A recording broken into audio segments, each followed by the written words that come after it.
I sold my soul to the bottle. Still none of my friends have left me yet. I'm the same man I was since the age of 13, and I've lived my life with no regrets. If you're looking for some freedom, all it takes is 10 drinks minimum. If you're looking for rhyme or reason, all it takes is 10 drinks. Smiley, I don't even know if the mic is live. I don't even know. Yeah, no, I believe it's working. Did you hear the dog on it? I did hear the dog. That's Brody. That's pod dog Brody. In the studio, we are live. We are here. Smiley is here. Smiley, it's the 19-year anniversary show. It is. That's what I knew about. Yeah. And in typical fashion, I fucked up and double booked. Yes. And just like us. I planned on just having Barney on the show, Barney Lopez from Red Light Cameras, Dog Jury, and Launchpad, I guess you should say, right? Yeah. I mean, I did know that one. I wore the shirt. And then I invited Serene as well. But you're here, Serene, Amor. Yeah. What is your stage full? Is that your stage name? Yeah, Serene, Amor. All right. So I was like, you know what? Just hang out and be a part of the 19th anniversary show, and then we'll bring you back on next month if you can. Sure, absolutely. And not me though. No. You could come. Well, you're coming. Well, we got to come as a special. I've got to win it. I have to win an immunity idol, I think, to make it onto the next. Barney. When we get back from the break, we find out if Barney gets to go or gets to stay. I don't know. Does he get the rose? I haven't earned it. To be honest. Does he get the golden microphone? That's No, I decide who gets it. Yeah. Dun, dun, dun. It's like, does he get? Oh, there's no smiley cam today. There's no smiley cam. Oh, let me fix that. What does the country come to, Chris? So yeah, I don't know. Not much. War on Smiley. There's what? War on Smiley. You know what? I got some shit to say about that. Because I'm gonna go back old school. 10 drink minimum here, and which microphone is this? Oh, all right, I thought it was. That's weird. I'm gonna go back old school 10 drink minimum, and I'm gonna do a little grind my gear thing. I don't really call it that. But, some shit happened this week, and I wanna. It happened yesterday. And by the way, this is our 19th year anniversary show. So if you're in the chat and you have a question for us, then by all means ask us. Well, Smiley, I'm gonna have to fix it later. You can. You can ask in the chat, and we probably will answer it. I don't know. Maybe. How many years you been doing this? 19 motherfucking years. Oh. Because I'm old. Answers my question. Yeah. So let me tell you what happened yesterday, man. Yeah. No, let's start with it. Let's get into it. So I go to Lowe's because I have to get a couple things, right? I was working on the dasher of my car is coming up a little bit, so I was going to try to take it apart and glue it back down, right? So I go over to Lowe's to get some of the tools, and all that shit. So it's early in the morning, and I was like, well, there's a McDonald's right there. Fuck it, I'll go over and get a coffee and then like one of the egg McMuffin, Mm-hmm. And you know how you go in McDonald's and they have the 2 lanes, right? Yeah. Oh yeah. So there's the inside lane and the outside lane. So if there's too many people, you can film. So I'm in the outside lane and I'm ordering, and I finish, and so I pull up in line next because I just finished and there's a space, and I pull up. There's a lady on the inside lane who's still ordering. She finishes and then just pulls up with her minivan as close to the line as she can get from the side. Does that make sense? And I'm like, well, okay. And then as soon as the person in front of me like moves forward, she just pulls in front of me and like she's gonna get her food faster. Blocks me. And I'm like, what the fuck? I was like, you're gonna fuck up the rotation here, and the food's all gonna get fucked up, and everything. They're gonna be confused, which is exactly what happens. Yeah, I mean that's when zipper merging really does not work. And so I'm just like, well, that's a great fucking thing. Thanks a lot, asshole. Which whatever, that happens. Somebody maybe she's in a hurry. I don't know fucking know. So they figure it out. at the first window. You pay at the first window, and then at most McDonald's that I've been to, you pay at the first window, and then there's the second one. So at the first window, they finally figure it out. She gets her food. She goes. I pull up to the second window, and the people are bringing me my coffee. A dude pulls up next to me in his minivan with the window rolls down and proceeds to start yelling at the guy that his order is wrong and that he did not get his spicy McMuffin. He doesn't get out. He just yells it from the minivan next to me. Like, for me, the convenience of the drive-thru has ended when your order's fucked up and then you have to park and you need to go in. You don't just pull up while someone else is in the middle of their transaction and then cut them off and start screaming. So then they have to run out and bring him a McMuffin. And then he goes, "Sorry, pal. By the way, check your bag." And I'm just like, you fucking asshat. Like, both of those people right there is where our world is going to shit. You know what? Have you tried the app? No. I haven't either. But like I had like a terrible experience today too, and I'm just like maybe I should just use the app. Maybe I'm being like old man here, like trying to go through a good old school drive-through, and I could just like park my car and like get the stuff brought to me. Right. Yeah. I don't know. I haven't tried it though. Is that how that works? Yeah, they have like special parking spots and no one's ever parked in. Now, see, that seems the way to go. Like, then it's just like you're running your own order board, and then I only ever go to Wendy's, and I don't think they have an app. I think they're straight up like, I don't know, something fucked up. Just come in. Yeah, right.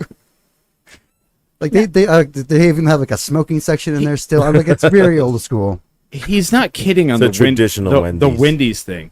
Like, we drove to Houston, and he kept talking about how he only eats at fast food at Wendy's, and I was like, it's my one fast food that I allow myself. Like, everything else is like, those spicy nuggets are really good, and their spicy chicken sandwich. And they have an orange cream soda there. Yeah, Wendy's. Yeah. If you're looking to sponsor a podcast, I do like those nuggets. Why not this one? I mean, we used to do Nugget Night. Remember Nugget Night? Oh yeah, Nugget Night. Mm-hmm. We would go to Founders, and we would on Mondays, and like everybody would buy like 1 or 2 20-piece nuggets from McDonald's.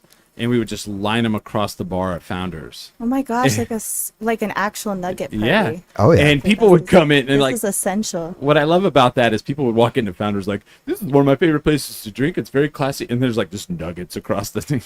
Yeah, classy but trashy. This Right. is like so Albuquerque, dude. Chris I love my city. But you guys should get the app. So I was like you guys like 6 months ago, but I have kids. Yeah. Okay. And everything's just so much easier. So you could be in the drive-thru line. Right. And then you just pay for everything. You just give them the number and they have your name, they have all your information. It's all printed on the receipt. They always and they hand you the bag. It's just like zoom, zoom, zoom. Like, see, we're just being traditional. You guys are way too traditional. Yeah. You guys need to turn up a little bit. See, and then I could have told that lady, she tried to cut me off. I'll be like, I use the app. Yeah, why didn't you use the app, lady? Stupid. You wouldn't be in such a rush. So stupid. Yeah, so that's what I told her. But it also just blew my mind. The dude pulls up, like he's like, "I did the drive-thru, and I'm sticking with it." you got my order wrong. That man has been hurt a lot in his life. Yeah. If he's really just like screaming through a window through another car at the McDonald's lady. Right. That's trauma that we don't understand. You're probably right on that. But I'm just like sitting there like. Both of these situations happened in one incident. I'm like, this is indicative of the world we live in right now. I like a strange attempt to talk to you as well after you're screaming through your car. He's like, "Hey, buddy." But that's life. People like, I'll go out in public and I feel like I have a face that people are like, "This guy's friendly. I'll talk to him," which Smiley knows is not correct. I am friendly, but I'm not. He's friendly, but if he has an opportunity, he will throw me in the way. Correct. Get him, Smiley. Smiley, could you head that off of the pass? I don't really feel like I want to talk to that individual. I'm kidding. I'm friendly. See, when I met Serene, I was friendly, right? Yeah, you were super friendly. Right. We were in the green room in Santa Fe Brewing. Oh, that is when I met you. Okay. It's funny because she was like, "I feel like I've met you before. I know you from something," and I was like, "I don't think so." No, for sure. It's just like a face, yeah. Mm-hmm. I'm sure I just seen you through Instagram. It's no, like that weird Instagram reality, like, have I met you before? Right. Or do I just know you through social media somehow and I feel like I know you? Because people, like, you feel like you almost know people if you see them enough. Yeah. And then I had never seen you before, and then you got up and just, belted out, like, amazing music, and I was like, oh, wow. And I was like, how do I not know this person? Yeah. Yeah, no, that was a fun time. Yeah, it was pretty trash can backstage. We had that little toy guitar. Yeah. Well, I don't know, maybe not you. I couldn't speak for myself. So I had a bad experience that day besides you. Not really. I mean, I had a good time at the event, but they burned me on pay. Like, they did not pay me. And I stayed sober so I could drive up there to do that event for them, because I've been friends with those people for a long time. And they burned me. They just ghosted me. I was like, what the fuck? And like people I know that like used to work there, like I've talked to them about it, and they're like, are you serious? I'm like, and they're like, God damn, man. I was like, so they'll hit me up in October to do that event again, and I'll be like, you didn't pay me last year. Like, you guys don't have, I know you guys have money, so. And not even money. They were like, what do you want in compensation? I was like, free beer. And they ghosted me. I was pretty pissed. They don't have a lot of that there. Apparently not. All right. They must have been running low that day. Tea is hot. They got money for lawyers. They could sue people, but they ain't got money they ain't got no beer. Whoa, what's that tea? Oh, is this like beer fired. community drama? You didn't see that where they sued it's one of the guys that bought Marvel? Oh shoot! That was in the paper. That's not even a beer community thing. Yeah, I was in the. I don't know where to get a paper. Yeah. We're supposed to get one of those. Oh, okay. So here we go. Where do I get one of those bad boys? Speaking of which, I saw. Why I still go to Wendy's? They don't even have an app. I have a question, because you guys we hang out downtown, right? And I saw this, like, there's now these apps, or these people on Instagram. Oh, I think I know where you're going with this. Yeah. What is it like? What is the ABQ like hotspot? ABQ Raw Hotspot, the Scene ABQ. gosh. Yeah. They're all like I was like contemplating. When did those come around? Like, I feel like post COVID. Yeah. During COVID, it kind of started up. I believe. Is it called ABQ Hotspot? There's one that's called ABQ Hotspot. There was some drama with that. Oh, is it? And one of the guys got like kicked out. I saw of the group, that. and then Okay. he started the Scene. Anyway, I saw one that was like, they were like, people downtown, at any moment there's 1,000 cameras watching you. 1,000 cameras watching you. And I was like, and I laughed, and I showed it to somebody. And I was like, cool, because they can watch you all day. If no one shows up to do anything about it, who cares, right? The cameras are the only ones watching. There's no one on the other end of the cameras. No. And if there was, they'd be like, we have a crime here, and the police would be like, I won't deal with that. is there a weapon? Is there drugs? Is someone in danger of dying? And then like, all right, we'll show up in 2 hours and 45 minutes. Yeah. It's ridiculous. Christopher Mayer. Well, it's so weird. Well, Tim doesn't tip, right? Where's that sticker? We got to get them made. I'm not the. Here's the Tim? thing. I think you know who Tim is. Call Tim out. I have. So here's the thing. Pull up his picture right now. Let's kidding. So you want to know where that comes from? So there's a couple bars that I go to, and they'll say, "Hey, such and such was here," and I said, Tim was here, and they'll be all, "Yeah, he had a big old group of people with him, and then he gave us $2." And I'll be like, "How long was he here for?" 2 hours. Oh, and then I knew that, and so then a friend of mine was doing an interview for a group that is funded by the city. And we're off. We're not doing the interview yet. And she's like, I'm like, how have you been? She's like, I just came from an event, and fucking Tim was there. And I go, and he didn't tip you. And she goes, how the fuck did you know that I was gonna say that? I go, because you're not the first person I've heard that from. She goes, well, I've been talking to a lot of people in the industry, and then she's like, we're making stickers, and it says that Keller doesn't tip. And I'm like, ooh, oh man. Yeah, fuck that. How'd you guys end up with Darren White? Yeah. Well, he does 20%.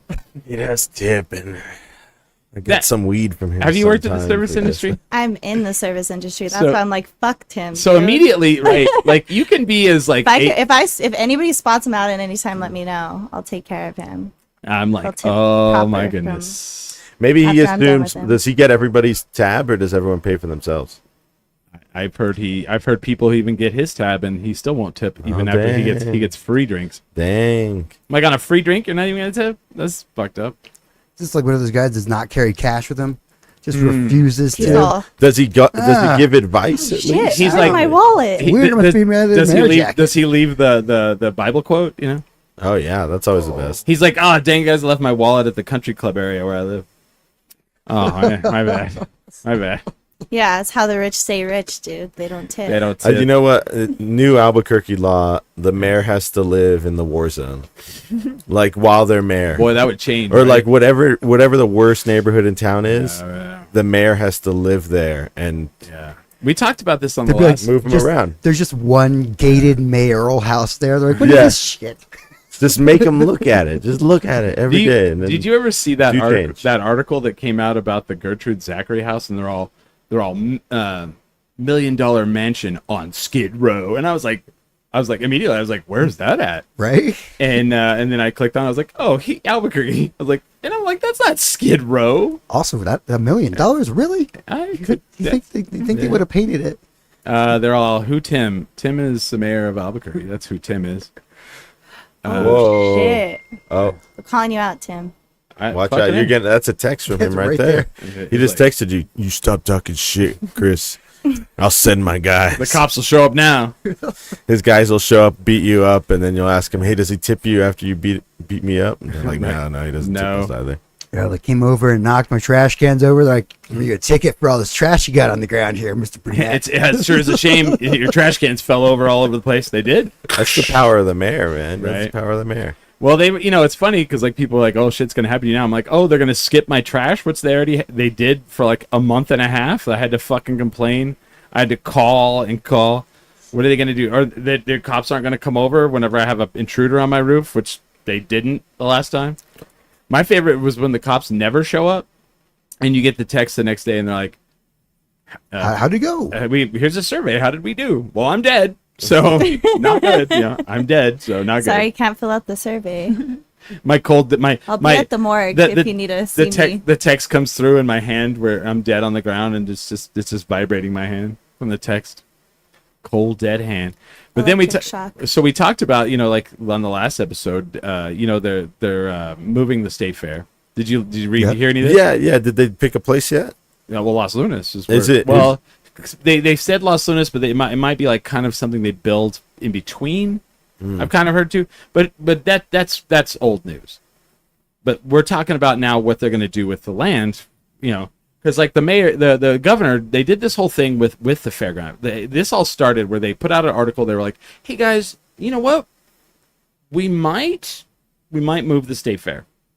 Then the next week they're like, "We're moving the state fair," and we're like, "Okay." And then they're like, "We might, I don't know, move it to like Mountain Air or like Moriarty or like Las Lunas." And then the next week they're like, "Las Lunas," So they're like, keep doing this thing. So now they're like, well, what are we going to do with the old land? Well, maybe mixed-use housing. And then all of a sudden the next week they're like, it'll be mixed-use housing. And maybe $400 million arena that might be used for a future sports team. I was like, wait, what?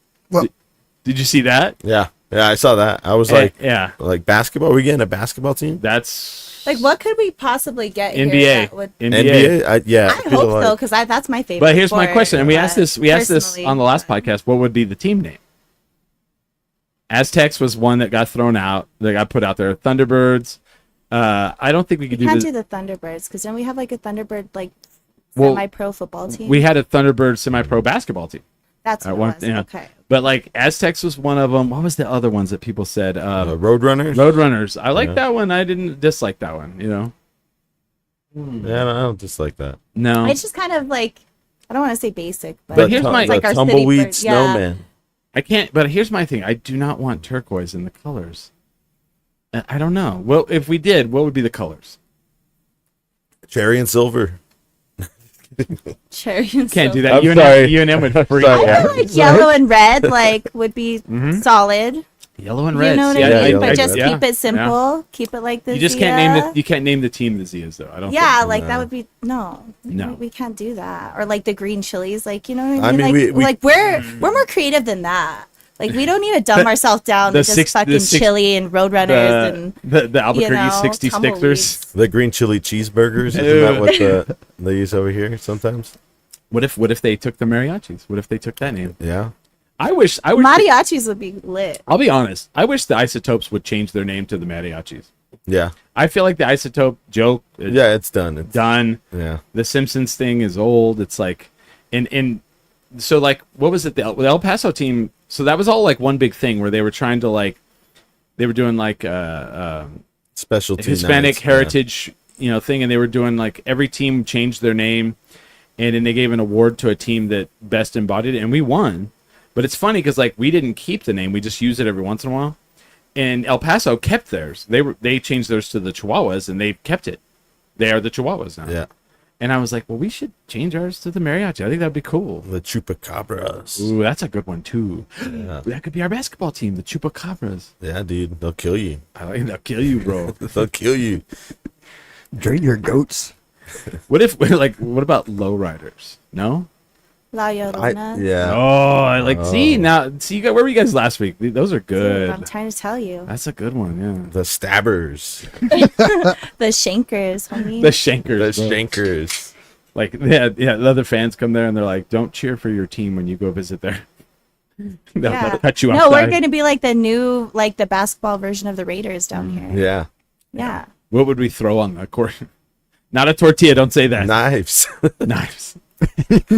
Knives. Duh. They kept throwing sharpened toothbrushes onto the court. I mean, I feel like we could like throw green chili. Like that would be a cool tactic. You know what I mean? Burn some people's eyes out. Just like really Yes. get that splatter right inside. What if slow? What if the arena was called the detention center? You just call it MDC. Good, yeah. MDC, ABC, Albuquerque Detention Center. Yeah. You don't want to play those guys in the playoffs. Because, I mean, everybody's like, there's no way Albuquerque can get that because, like, they're not big enough. And I'm like, Oklahoma City just won the NBA title, and they're not much bigger. They're not. I mean, really. Someone's going to argue it, but...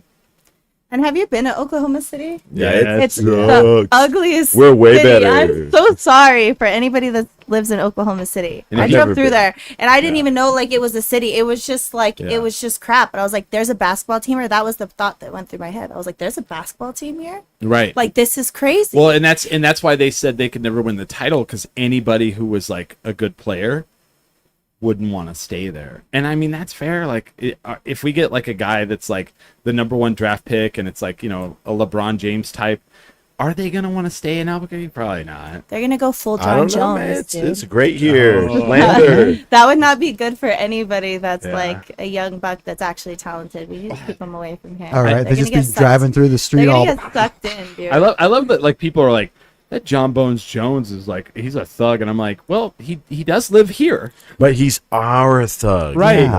Yeah. I would dare someone to tell him that.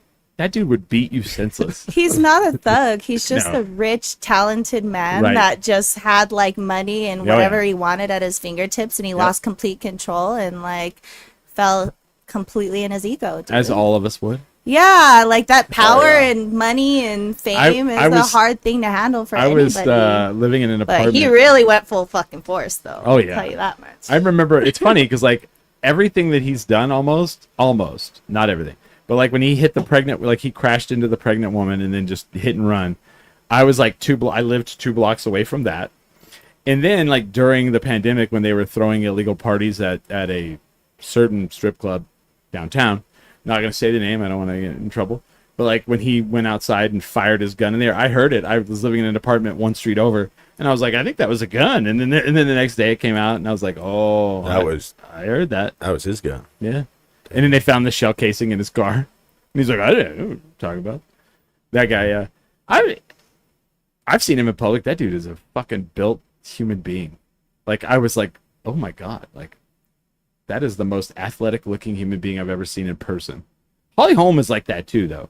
Have you ever seen her in person? Yeah. Like you'll see her at like Whole Foods, and you're just like, Jesus Christ! Like, I would never talk shit to that human. They just beat you senseless, No, and she's like the sweetest person ever. I've never met her. It's weird because like people are like, do you know her? I'm like, no, I've actually never. She's met just her. very soft-spoken and very quiet and very just like Mm-hmm. whatever, and then she would just like beat the fuck out of all of us Oh, at the same time.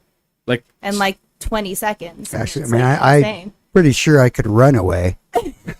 No, good luck you with said that. you said pretty sure. I only said pretty sure, but that's only because there's 3 of you here, and I'm like, So you would throw us all, and then you would try to take off. He's like, I would trip one of y'all. I'd be all, who's the slowest? And then he's like, then I would run about a block away, turn around to watch her beating you. I'd take some photos, sure. Yeah. I'd film a little. I'm not a complete ass. That's a celebrity. Postable. Come on, man. That's a celebrity beating a citizen. Postable. That's like each punch, ching, ching. Yeah. You could put that on Albuquerque Hotspot. That would go pretty viral. No, we just have it on we'd have it on the background for one of our shows. And here's Chris. I tripped him. Just Chris all bloody. This is Chris getting kicked in the face, Ronda Rousey style. Bobby Tucker. What's up, Bobby? Little Bobby. What's up, Little Bobby? Little Bobby had a birthday recently. I couldn't go. I did. I was out of town. Bobby too. had a rave birthday. Did you go? No, I didn't. Aww. You didn't just walk in and take a handful of pills and let it go where it went? Not this year. All right, bye. Yeah. That's too fun, but yeah. What fun. No one has a 19-year podcasting journey 10-drink minimum question. No one. Barney said he does. I want to hear Barney. Oh yeah, how long have you been doing the podcast? 19 years. We've established that. That was the only question. That was the question I had. No way. No, well, okay, all right. I guess let's see. How did you get the name the Mayor of Downtown? Like, what's the story behind that? Where did that develop? Okay. There's a guy named Billy Spiros, and he does Beer with Billy. I think that's his Instagram handle. He has a YouTube channel. I worked with him, and so I have all these people that I have a day job. I don't really want to say what it is, but I have a bunch of coworkers, and I would bring them downtown, and they're not downtown people. You know what I mean? Right? Yeah. And we would go downtown, and we'd walk from place to place. It's actually, you're involved in this story.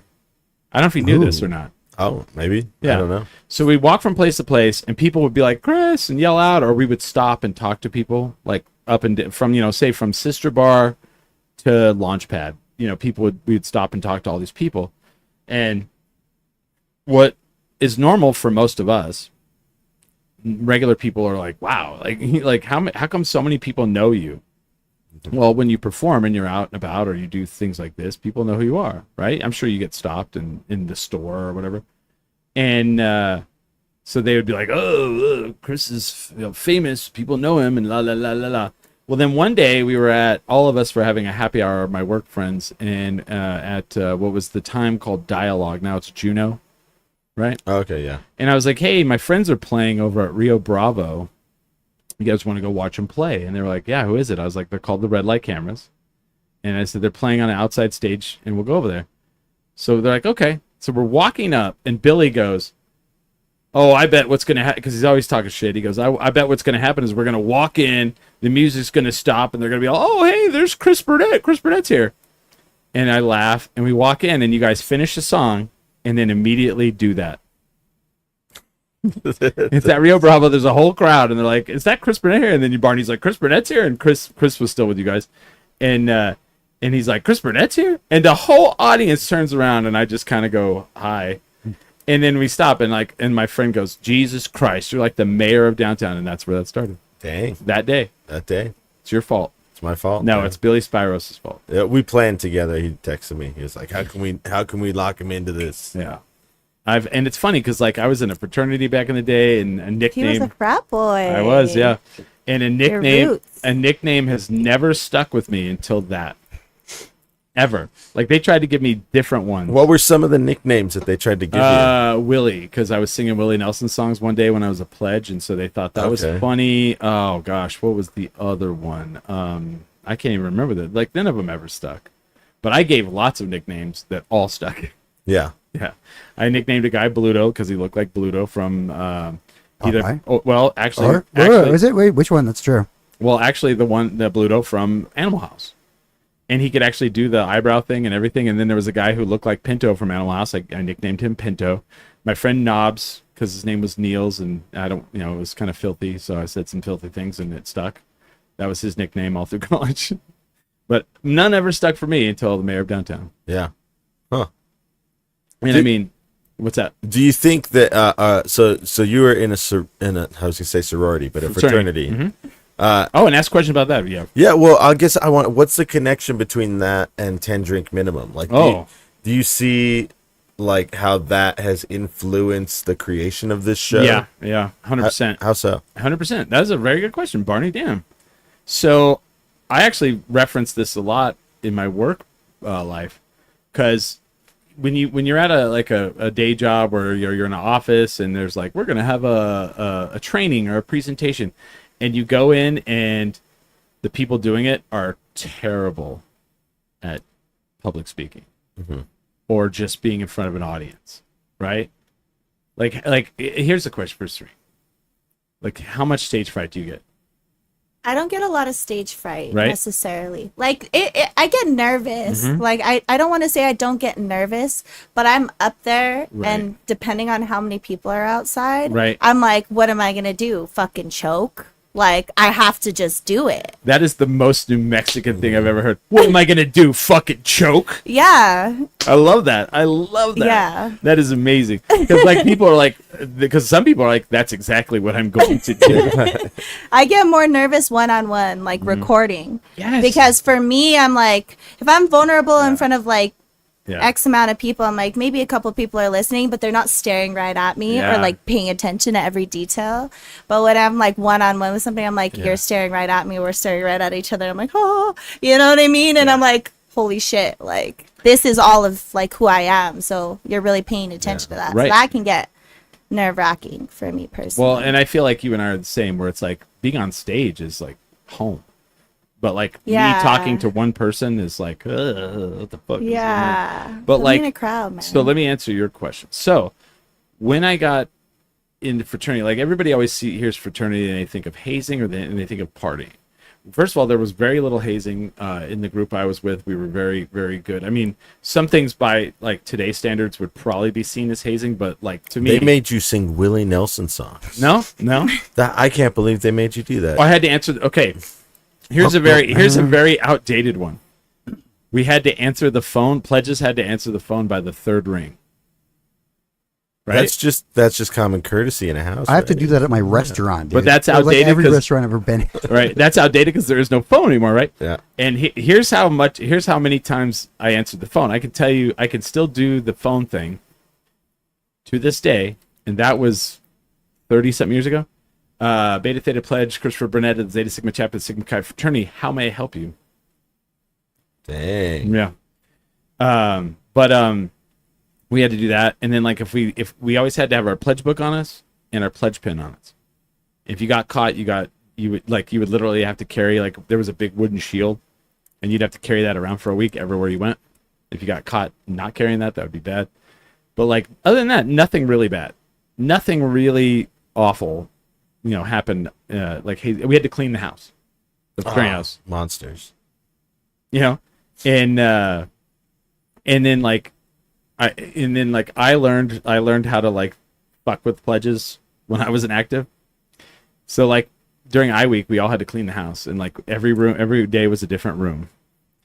And so I learned this, and this is terrible, but like when you would walk up to the house, you'd walk, as an active brother, you'd walk over to a car, and you'd take your fingers and run it across the hood of the car, right? Okay. Then you'd walk in the house and you'd find the guy that, probably was the laziest. And they'd be like, hey, blah, blah, blah. You cleaned today? And they'd be like, yeah. Where did you clean in this room? And they'd be like, well, I cleaned right over there. And I'd be like, so where this, like, and you'd point like a picture. Be like, so this picture's clean. And they go, yeah. And you go, okay. And you'd put your hand across the top, and then you like go like that, and there's like dirt all over your finger. And they'd be like, oh. Dude, crushed. Dude, you had prison rules about cleaning them there. And it's like, and of course it's dirty because I just ran my hand across the car. But other than that, that's the worst shit I ever did. But probably not. There's probably somebody that's gonna be like, I beg to differ. But anyway, back to your question. So when you become active, you have these meetings once a week. They're called chapter. And the way it works is like if there's any business, there's one round of discussion, and it goes from the lowest initiated member to the highest. So in discussion, right?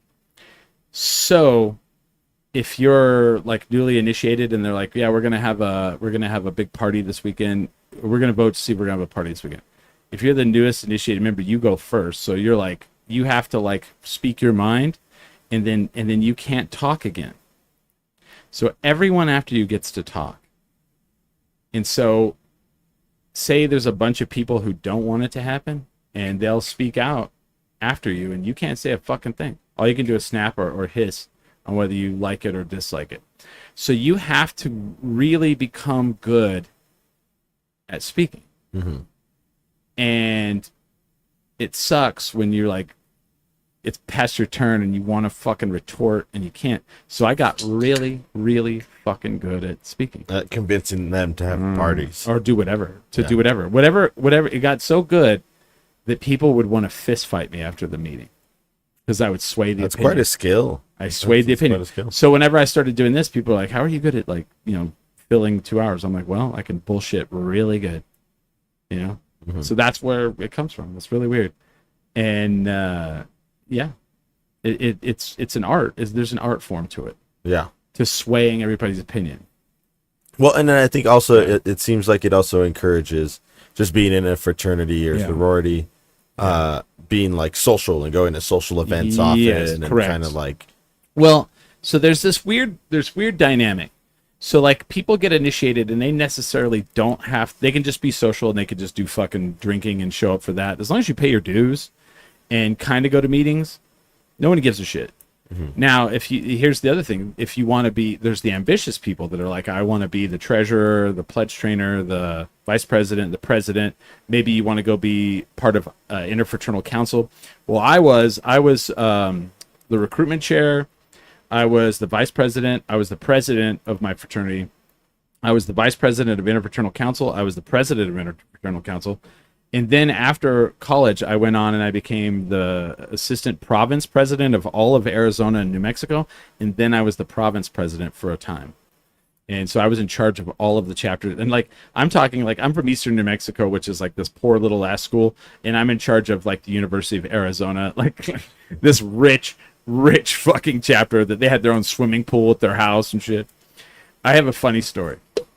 So I was at U of A one time, and we were there for like a conference, and we're partying at the house, and I have my shirt on, and this woman sees my shirt, and she's like, "Where's the bathroom at up here?" And I was like, "Oh, I don't know. I'm not from this chapter." And she goes, "Oh, where are you from?" And I was like, "Eastern New Mexico." And she goes, "Oh, I'm from Wyoming. Some of your people come up and work the fields." And I was like, what? What the fuck? You go to college? That's wild. Right. So that's where I get it from. Anyway, good question, Barney. Anyone out there have questions? There's a lot of birthday, like little Bobby says maybe next year. Yeah, I'll try to make your birthday next year. Sorry, little Bobby. There was several things going on. Happy birthday from Nate Santa Maria. Happy birthday from Austin Farrar. Are those birthdays for you or for little Bobby? Probably. Okay, we probably get in the comments and clarify. Yeah. When is your birthday, Chris? February 3rd. February 3rd. I had the big... Were you not at my birthday party? I wasn't, dude. I wasn't invited, bro. Oh, called out. Oh, shots fired. I'm pretty sure you were. Because it was a public notice at the launch pad. There was a flyer. Oh. There was a flyer. I do remember. Yes, I do remember. Because Shots I think fired back. Dude, damn, dude, we're having a whole shootout. Red light cameras played, dog jury played. No, I do remember that, but I was doing a show, actually, because I remember people leaving my show, and they're like, oh, it's Chris's birthday at Launchpad, we're all going to go. Well, didn't everybody dress like you or wear like white glasses? Wasn't that the whole theme? That was not the theme, but people did it anyway. Okay, it see? Happened. So at least like semi-remember. But here, let me defend you. Okay, let's defend me. So Serene has gone to my cabaret show. I have. Which neither Barney nor Smiley have gone to. I work every Saturday. Huh? You've got a cabaret show? I work every Saturday. I know. You know it. Yeah, he does cabarets. You should see what he can do up there. How much fun was that? It was actually so much fun. It was like one of those underground things, and I'm like, why haven't I heard about this sooner? Right. I can't remember. Was I doing a show that day? Yes. So I went. Yeah, you went to my show. I went to your show. And you're like, come to my show. And you did. And you didn't have to, but you did. And no, that was we great. had so much fun. It was super cool. It is like, it's so funny because like people will show up to it and they're like, they don't understand. They're like, I don't.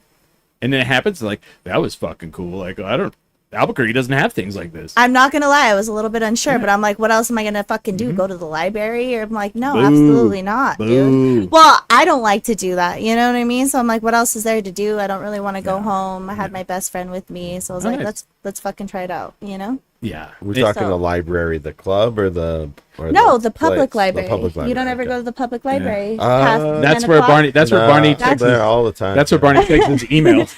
I'm like, yeah, past 10 o'clock is when it's like really, really, really popping. You can really get a lot of like reading. You can get your porn watching on the internet there. Wouldn't that be cool though? Free Wi-Fi. Cool if they did it late night public library. I think that'd work. That would probably work. Books under the stars, dude. It would not work. I would sleep there all the time. You know how many people sleep there, right? Hey, well, it's not. I mean, I already used. As long as they've got a book, they can sleep all they want. I mean, I used to do that during the day. It's an air conditioned place. You can take a nap. Yeah. No one cares. Super Chameleon says, "Shout out to all my books." Yeah. Yeah. All right. Super Chameleon loves the books. Yeah. I've been getting more into books as I get older. You like books? I like for the radio to read them to me. Yes. Okay. Well, I like the audiobooks. Audiobooks, man. Big huge fan of the audiobooks. Yeah. Here's a question. Looking back, which guests have you had that you would like to redo the show all over again? Either differently or just the same because of how great it was. Yeah, that's a good one. And I'm trying to really think on that. Like, what I'd like to redo. Fuck, that's a really good. Okay. Man, I'm trying to think on that one. Well, what about what are some of your memorable guests? Let's start with that. Jeez, I mean, we've had Combo from Breaking Bad because I've been friends with Rodney for a long time. It broke my heart to see him like wearing an Arizona hat. I was like, no, you're New Mexico. You haven't let him back in since, right? No, good. But he was in town for they did the thing at the three guys from Breaking Bad did that's right. Signing and picture thing at the Breaking Bad store. Oh, cool. Last weekend, I think Rodney and Badger or Combo and Badger and Skinny Pete. That's right. They were all in town last weekend. I didn't know they did that. Gosh, you know what? I have a good one.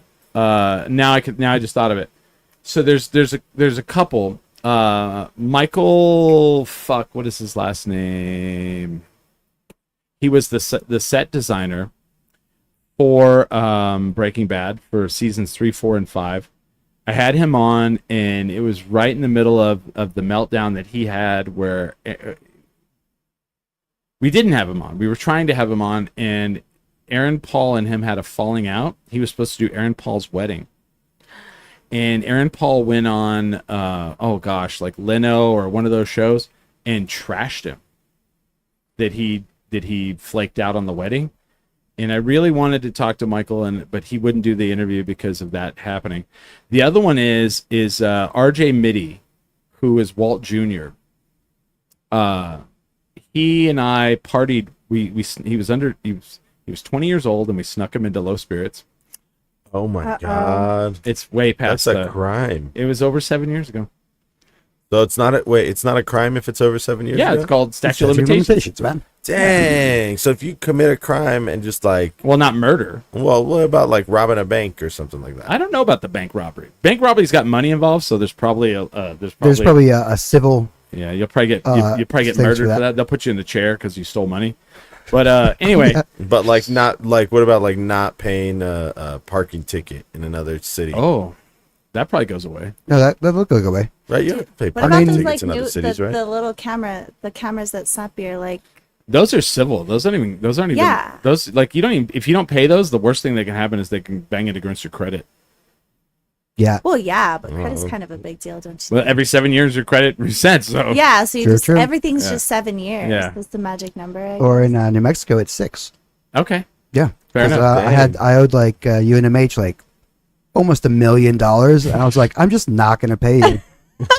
Fucking what are you gonna do? Kill me? Then you'll never get paid. Fuck and off. Then 6 years later, just dropped off my credit score, and I'm like, don't have to worry about that no more.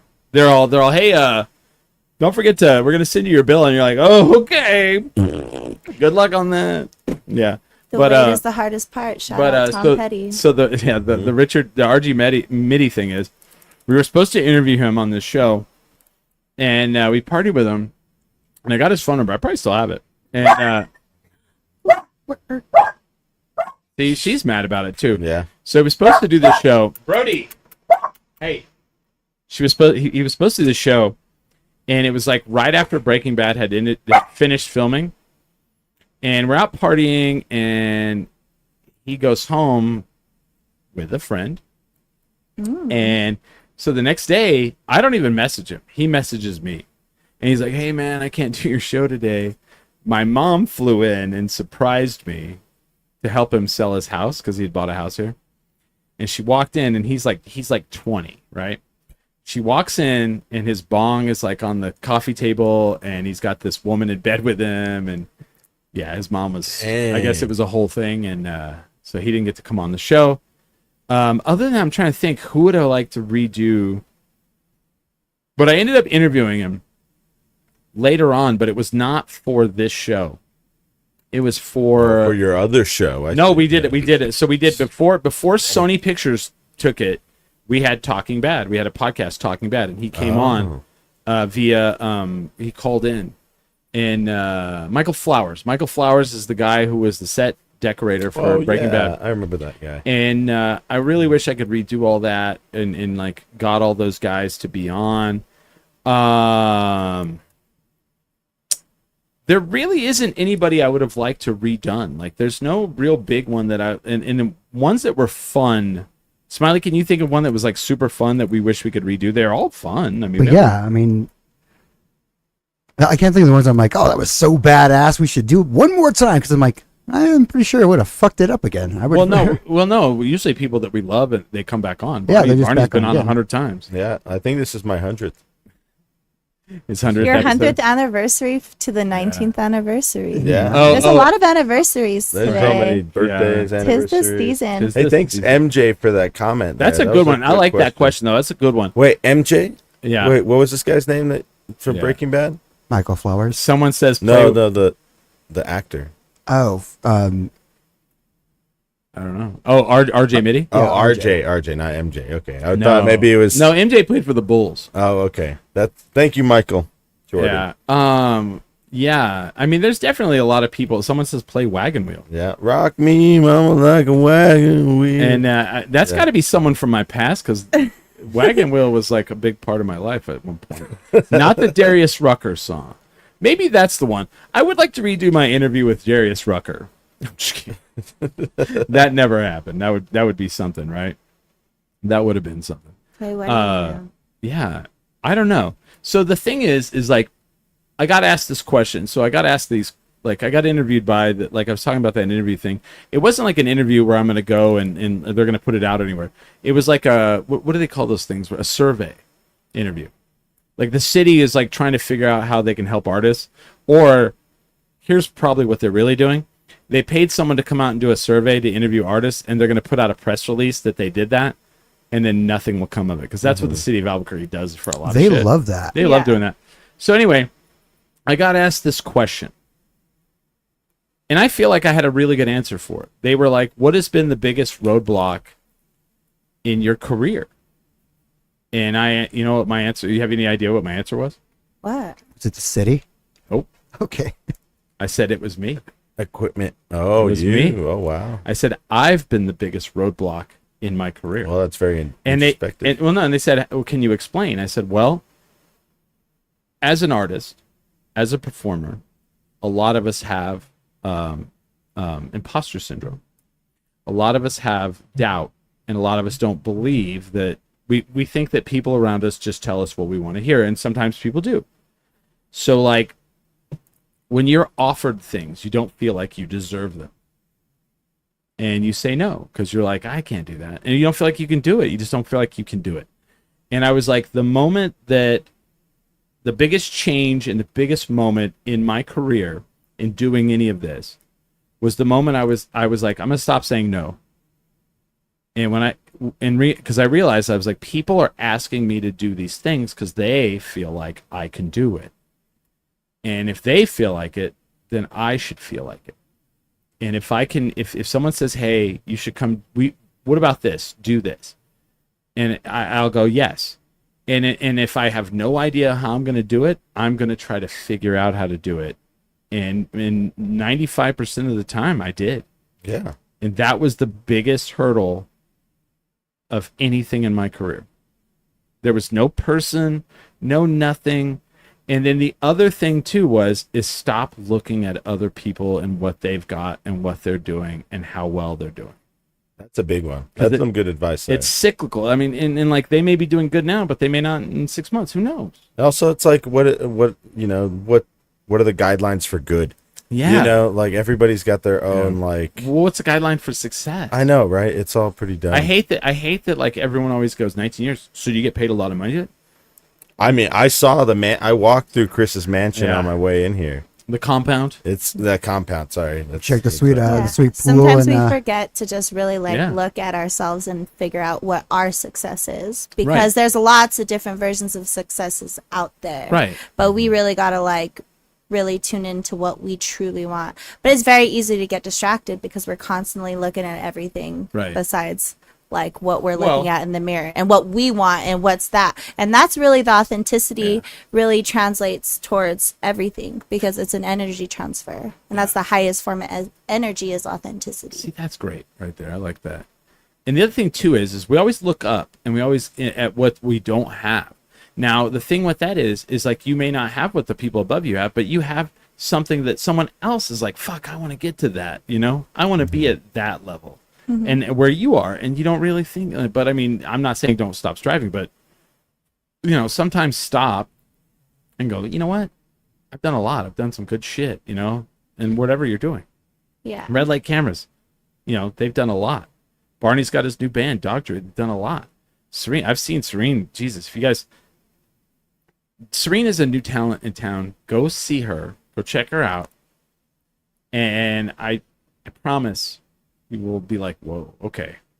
I didn't know this was here. You know what I mean? I still haven't seen it. Barney hasn't seen it yet. You're going to see me definitely, definitely see it. in October.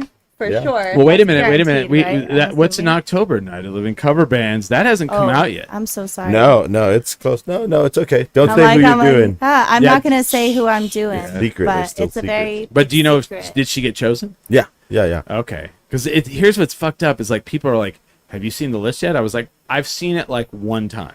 Yeah. And then I fucked up and said that out loud. And then now people are like, hey, do you know if this band is on there? And I'm like, I don't remember. There's like 100 and something, 20 of them. 116. 116. Oh, yeah. Yeah. Do you know, when do you think we're going to do the announcement show?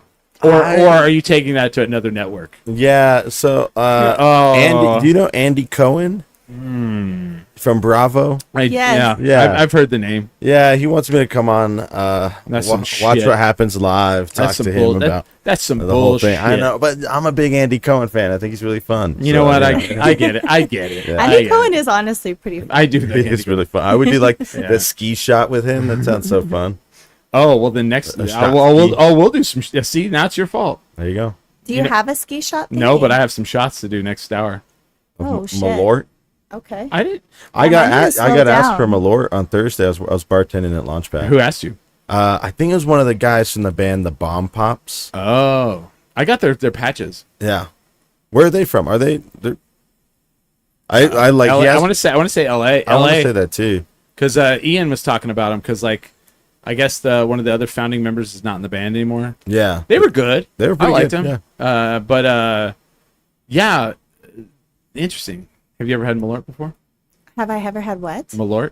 No. Okay. But it sounds fun. Oh, it's super fun. It sounds fun. It's not like absinthe or anything, is it? It's like absinthe, like step cousin. Yeah. It's like as adjacent. Yeah. It's like absinthe step cousin in a good way or a bad way. Is it the one that teaches you bad things, or is it the one that's like swinging on the fence? It's the one that teaches one that punches like, you in the gut. Life's hard, but at least you made it out of the coal mine, brother. Okay, well, I've been through some shit, so this is going to be a fun challenge. This is a tidbit. Mugwort? It sounds like something from Harry Potter. Malort. Malort. Yeah, Malort. and it's actually the tattoo I have on my arm. Oh, okay. It's the logo. Sorry, sometimes I do a British accent. No, oh, do it again. Sorry. Do it. For all the Britons out there. There are some that do you know? We actually do. We actually have British. We know Craig. Really? You know Craig Buchanan. I know Craig. Yes. So which British accent do you do? Do you know? I don't know. Okay. Maybe This is Birmingham. Middle, like a little bit of Ozzy Osbourne. I just said if you go get the potatoes, then so I watch a lot of British. Car shows, and one of them's like, "Oh, we're gonna go." They're like, "We drove to Birmingham and purchased a car," and I'm like, "Okay." But I guess that's not a good place to buy a car. So I asked Craig, who's from there, I was like, why would I not want to buy a car there? And he goes, oh, it's probably not good. So like maybe they're like the bad area of like bad London. I don't know. The Albuquerque. It's like saying I went down to the dealership in Berlin. Yeah. Sorry. I did not mean to laugh that hard. But right. That's I'm just saying context. Sorry. What I love is this is my new favorite. Berlin, you say? Ow. This is my new favorite one. So I love that place. Our friend from New Jersey who listens to the show goes, so you guys from Albuquerque don't like Rio Rancho? And I was like, no. Yeah. And he goes, and you also don't like Los Ranchos. So I was like, correct. And he goes, but you like Corrales? I was like, oh yeah, Corrales is nice. Ex novo. And that's kind of like and it's hilarious because you just because every single person I do that to, they go, yeah, that's yeah. And they're like, and then they'll go, because you want to live in Corrales, right?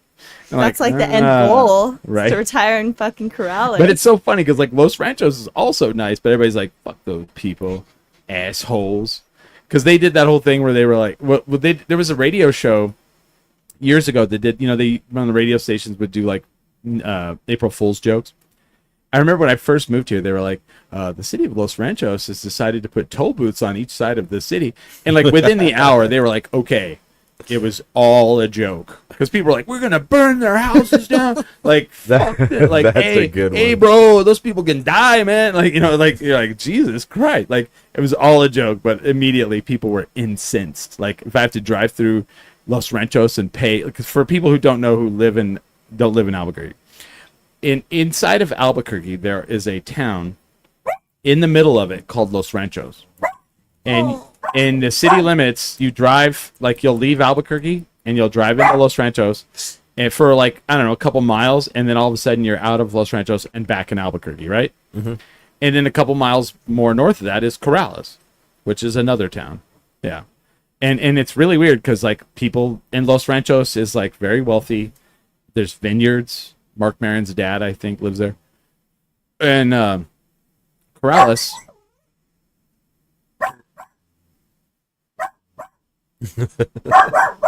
Brody. Corrales also rich, right?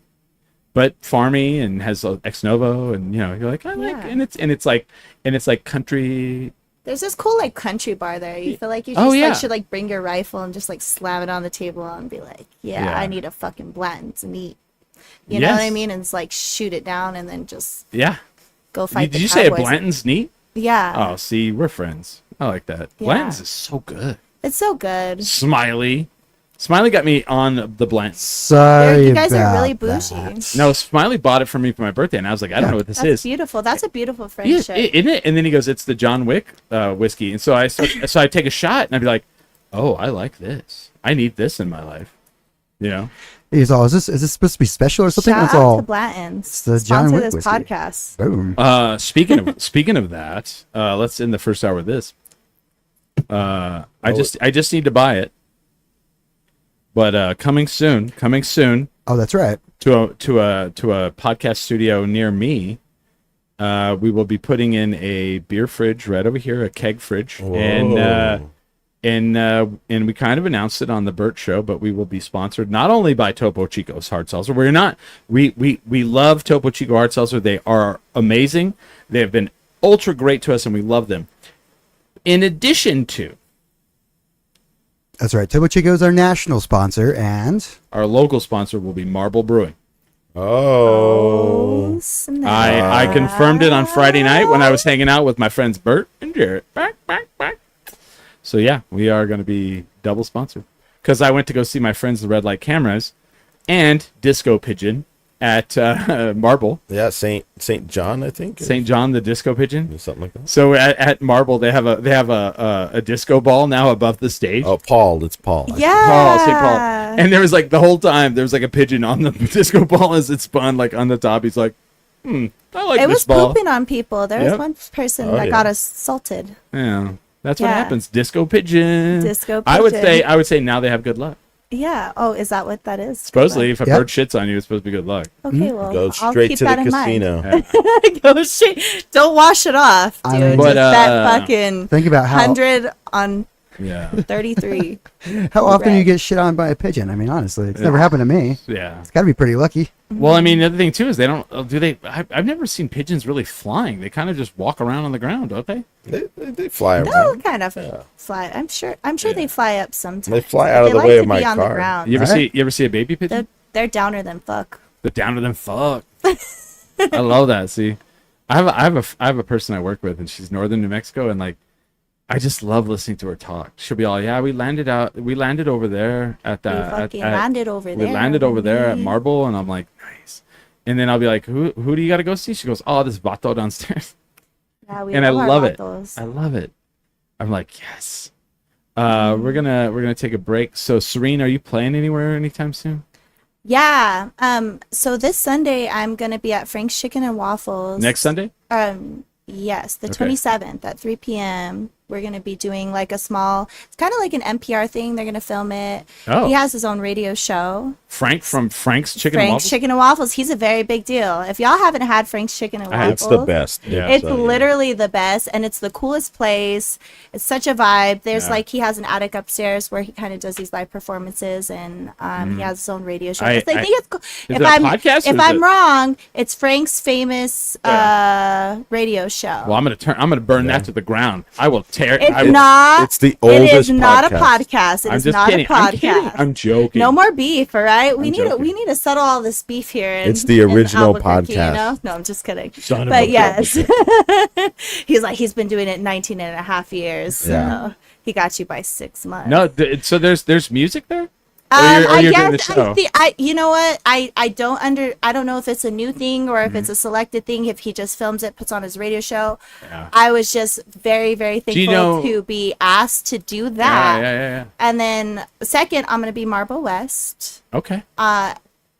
August 12th, I'll be at the Imperial, and I'm going to be doing the State Fair main stage this year on the 5th of September. Nice. This is the last year. This is the last year at the State Fair. Yeah, dude, we're going to bring it. We're going to burn it down, dude. We're going to burn that shit to the ground. Yeah. So my question on this is like, is it going to be on the radio? When you I don't think our local radio. So he has his own radio thing. I will get more information. No, I think it's like think an I know. internet radio type of thing. I got you. His own type of thing. He has his own. Yeah. I don't know. It's kind of. I mean, it's literally this, but it's like whatever. Yeah. It's fine, but like I get it, like people will do it a different way because I know a couple of people that do it that way, and like the way I look at it, I'm just kidding. There's like room for everybody, but we'll get into that a little in the second hour because that's kind of a thing that's been an ongoing theme in the last 19 years. But that's cool. Barney, what you got going on? Let's see. I am going to. Sister. I'm gonna be playing with red light cameras at Sister. You guys got a tour coming up. Yeah, we've got a bunch of dates coming up. So we're doing Sister on Thursday for Dimer's album release party. Oh, those scumbags, those scumballs. Yeah, those guys. So, I would never have those guys on my show a third time. I'm just kidding. I love those guys. They came on like a couple weeks ago. 2 weeks ago, yeah. I love those guys. Yeah, that should be fun. So we're opening for them on that show. Mm-hmm. We're going to Gallup on next Saturday. We're gonna be playing at the Main Street. That's cool. Like right up front of the courthouse over there. Do they know this? Or are you guys just gonna go? We'll be at the courthouse in Gallup. You will We're get going it down. We're going to downtown. We'll be there. No, that's cool. Yeah, so we're gonna do that. You guys are doing a tour though, and then we're touring the following week. Yeah. So we're heading out to California, or we're doing Phoenix, Oceanside, L.A., San Francisco, and Calusa. As you're leaving New Mexico, do you go dun dun dun dun dun dun dun dun dun dun? California, here we come. Is that what you're gonna sing? We all, yeah, a cappella in the van all together. California, here we come. Yeah, Yeah. You got to do that, right? It's weird. I don't have anything. Well, I do. I have one. I have the cabaret show, second Saturday. It sucked. The wrestling got canceled for yesterday, so I didn't get to do wrestling. Yeah, what happened with that? Did the venue not work out, or sounds like the venue? I've been. People keep asking me. It sounded like the venue canceled it. That's what I know. That's all I know. I don't know any more than that. It sounds like the venue canceled it. Kind of sucks because Ricky the Renegade Rebel was on last Sunday. We did the Lord's work. We sat in here and we did if you guys have not heard the last episode of 10 Drink Minimum, honestly, like MJ, if I could a fun interview last Sunday, this was fun as well. These are always fun. But last Sunday doing the first hour with Ricky, the Renegade Rebel, and you have to watch it in a wrestling mindset. It's not anything other than that. Not a 10 drink mindset. No. And it's funny because like I expected, it's really weird. Apparently people did, I hope. Because no one like wrote and was like, that guy's a motherfucker and a piece of shit. He should die in a fire. No. Because like the whole thing, he's like an absolute character. And and the funny part is like I can change the camera. Like I could like Ricky can say some shit and I could switch to him so that I could laugh and not be on camera laughing. Because he would say some right, Smiley? He would say, and Smiley, I would have to click the camera off because Smiley would start smiling and or laughing. And it took me a while to figure out we were staying in character. Yeah, somebody goes, how are we doing character work here? Last Sunday's was so fun, I rewatched it all. Dang. Yeah, and like, because, he's in character, and I'm like, so what do you think of the fans? He's like, I just wish the fans wouldn't come up and talk to me because they smell so bad. And he's like, they come. He would say so many things because he's, in the middle of summer. But he's not a heel. But he's not a good guy. Yeah. So he stayed in character the entire first hour. And it's super fun, and like people were like commenting in, and he'd be like, and he would answer the comment in character and like just trash him like the whole time, and and it was super fun, and because like first and foremost, if you're gonna play a character, you want to play the opposite of what you are, and you want to play a little bit of an ass sometimes. It'd be fun, just to be a shithead, and like he gets to do that, and I was like, and it was fun to watch. And then the second hour he was like regular. It was fun, so I enjoyed that thoroughly, and it was fun because we didn't announce that like hey, he's going to be in character. We just did it, and luckily everybody kind of I think got it. Yeah, they're not dummies. Your audience is very smart. Yeah, and so we got wrestling. I think wrestling is coming up next month on I don't know. I'll announce it, but second Saturday. Almost AAA Cabaret, they block off the entire block of 2nd and Gold right in that area, and they have food trucks, and they do all kinds of comedy. Plan it out. It's a great date night. If you guys want to go on a date, right? You went. Oh, no, I literally told people, I'm like, this is a great date night. Yeah. I've told people that, like, legitimately. And, it's different. It's like a little show. There's Hollow Spirits. Hollow Spirits comes out. Food. You know what I mean? They make drinks. It's fun. So, yeah. So the next one's on the 9th? Yeah. Oh, okay. I expect you to be there, Barney. Yeah. I have a wedding that day. Oh, damn, go to the next one. DJing a wedding. Go to the next one. I'm the DJ. I gotta go. Yeah, dude, he can't fuck up their wedding. DJ the next one. Then they're not gonna make it. Hey, Michael Flowers fucked up Aaron Paul's, and then he got talked about on. Well, I don't want that to happen Aaron to me. Paul is probably days are numbered with his wife at this point. So. I'm doing no. I'm just kidding. I'm doing Aaron Paul's next wedding. Actually, yeah, right, there we go. enough. He's already booked and busy. He's very booked and busy. We're gonna take a break. Come back with your questions, and I'll tell some stories maybe from the last 19 years, right? Oh yeah, let's hear some good stories. I'm trying and bad ones. Oh, for sure. Oh, I will. I'll tell some beef or some tea. Nasty ones. Oh shit, the creamy sweet tea. I'll tell some art bar stories. Oh, from the day because that's way gone. But yeah, I'll tell those stories for sure. We'll take a break. We'll be back with that. We are 10 Drink Minimum.com.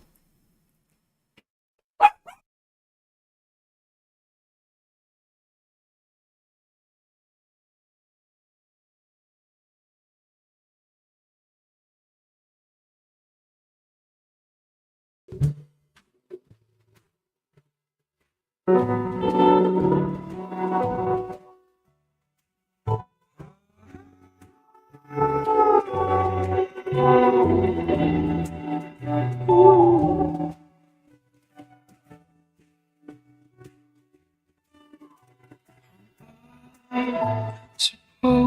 to live without you.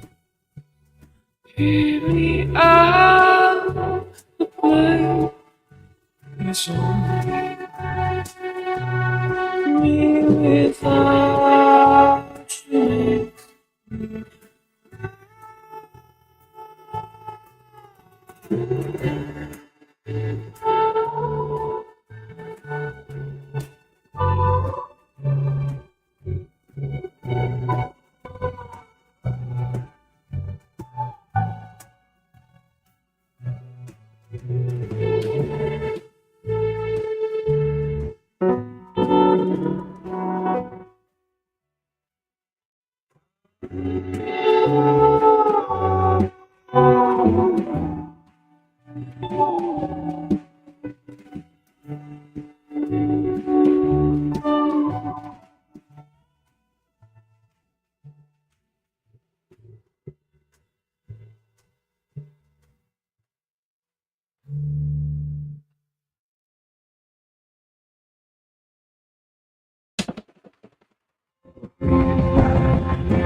Volunteered us now.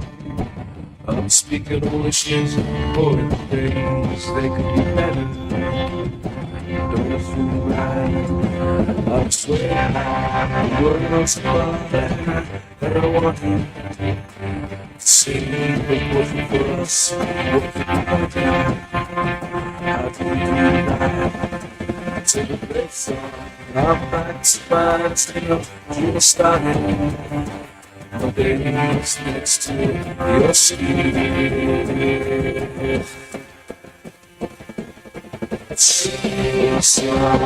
Chase it on. Wasn't real. Your face is right. I've got time to forget you. Walk to the corner of the street. It's time to live like you.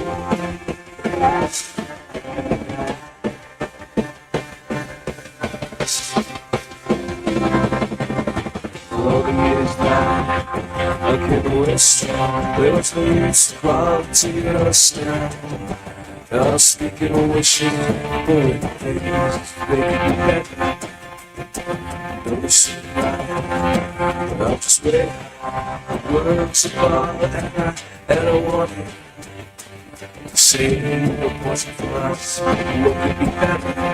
How can we do right? To the place on our backs, stand up, you started.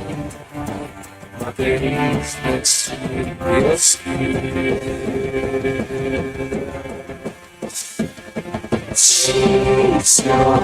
Chase it on.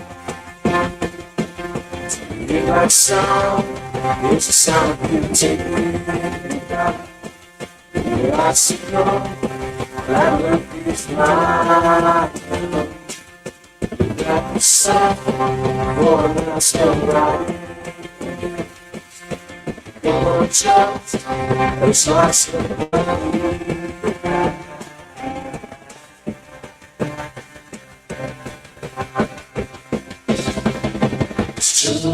just the same, let's all readily incline.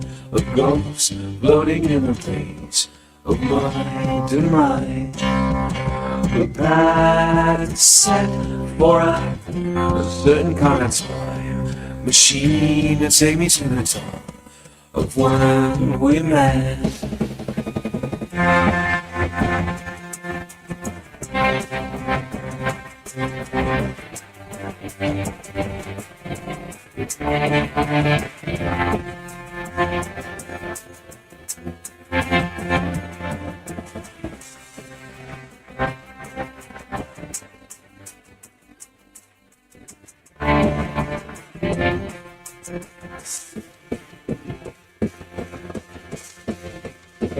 chase it on, chase it on.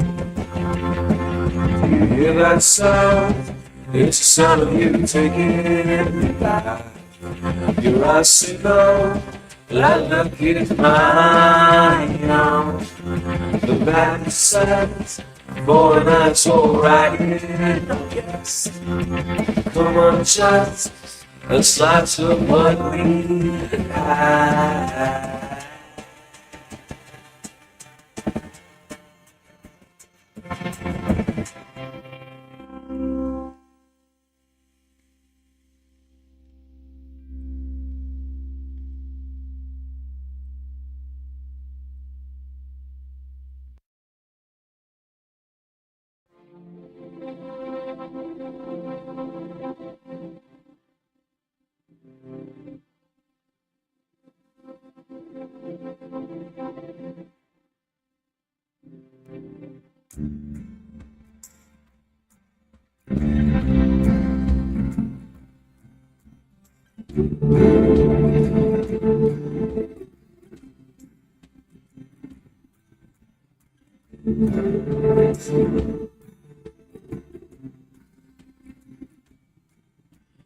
Late when the weather came to part, the clouds that cut the shine off bright were too high, the bow can't reach you.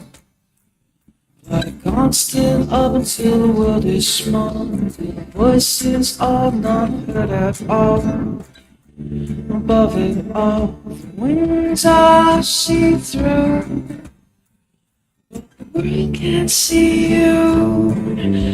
The shade right on the concrete pave, let's cover the earth wide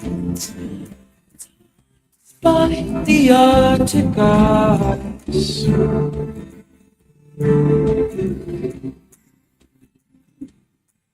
Let's cover the earth wide despite the Arctic ice.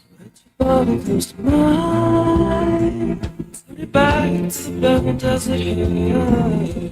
To cover the eye, all eyes will be gone anymore. Put your body close to mine, put it back to the barren desert here. Put your body close to mine, all eyes will be gone anymore.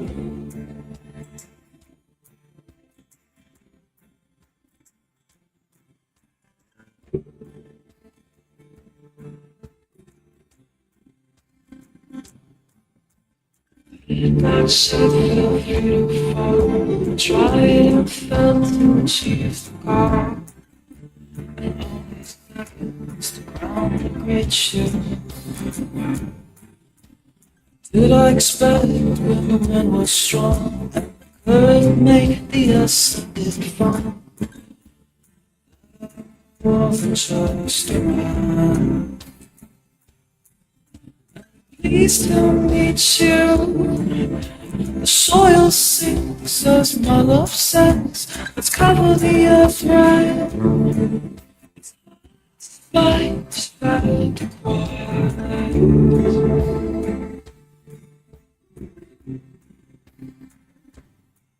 Let's cover the earth right. It's hard despite the Sunday white. I'm thinking everyone I've loved.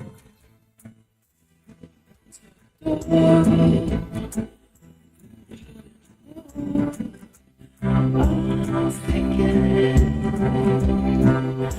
that I wake up and heart.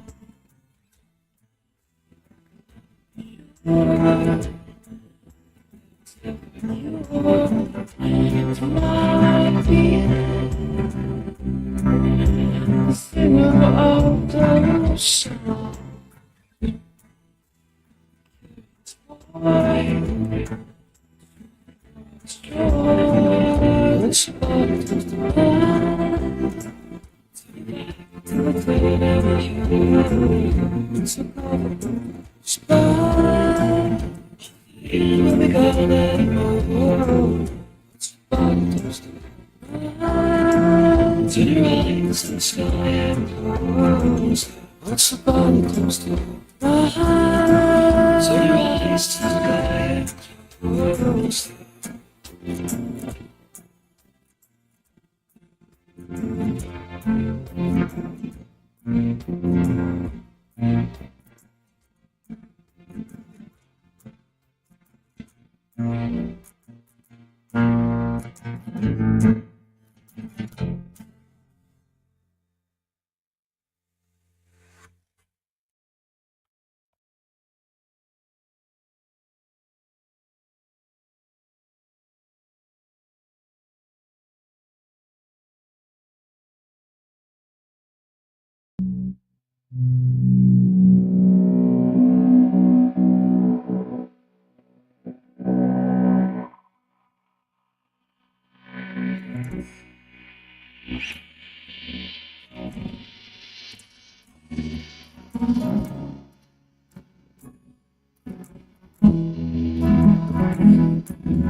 Prepared for your sail.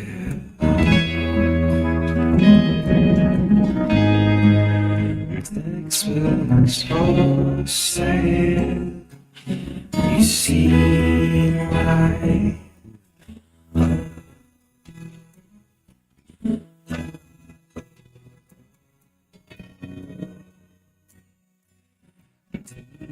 stay on my say. Like a whisper, the face, quality of a step. Unspeakable wishes, holding things, they could be better. Don't feel right. I swear, the world's above that I don't want to say it was for us. What could be better? How do we do that? To the place I'm back to my trail, to the starting. My baby next to your skin.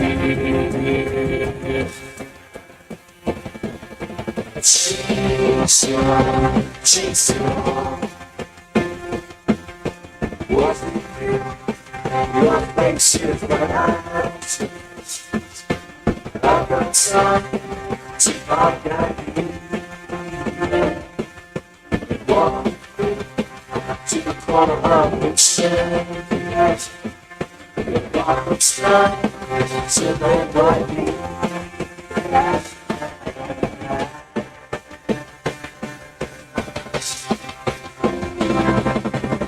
Loading is down, I can't waste. There's no use quality of stand. I'm speaking of wishing for it, things they could be better. Don't see right, I'll just wait. Words apart, and I want it. Saying what wasn't for us, what could be better? How do we do right? To the place song, I'm back to my straight up, to the starting.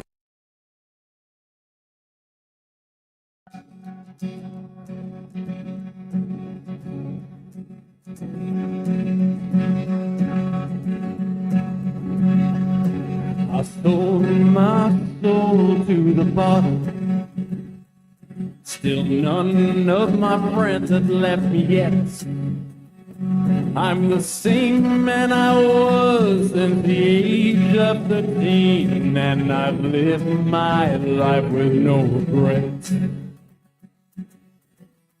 If you're looking for some freedom, all it takes is 10 drinks minimum.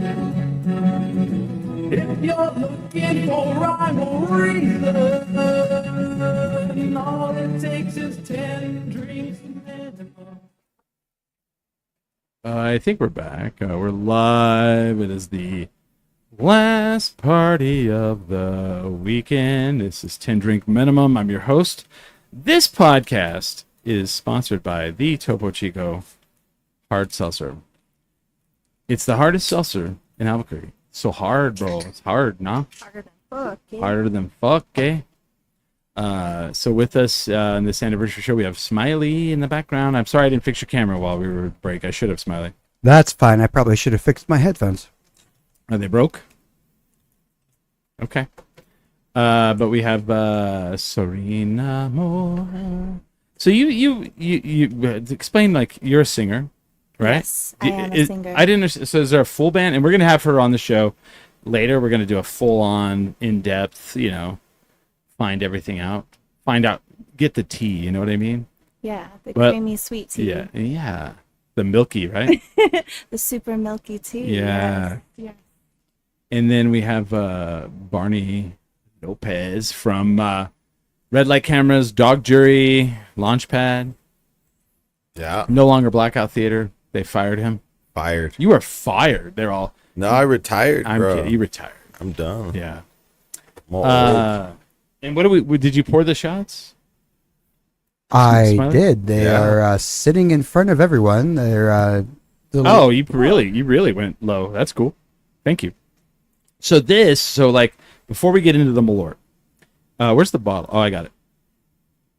So like, people talk about success. People talk about like things like how do you like gauge it all? Because it's hard. Like, there's no more downloads anymore. People aren't downloading podcasts anymore.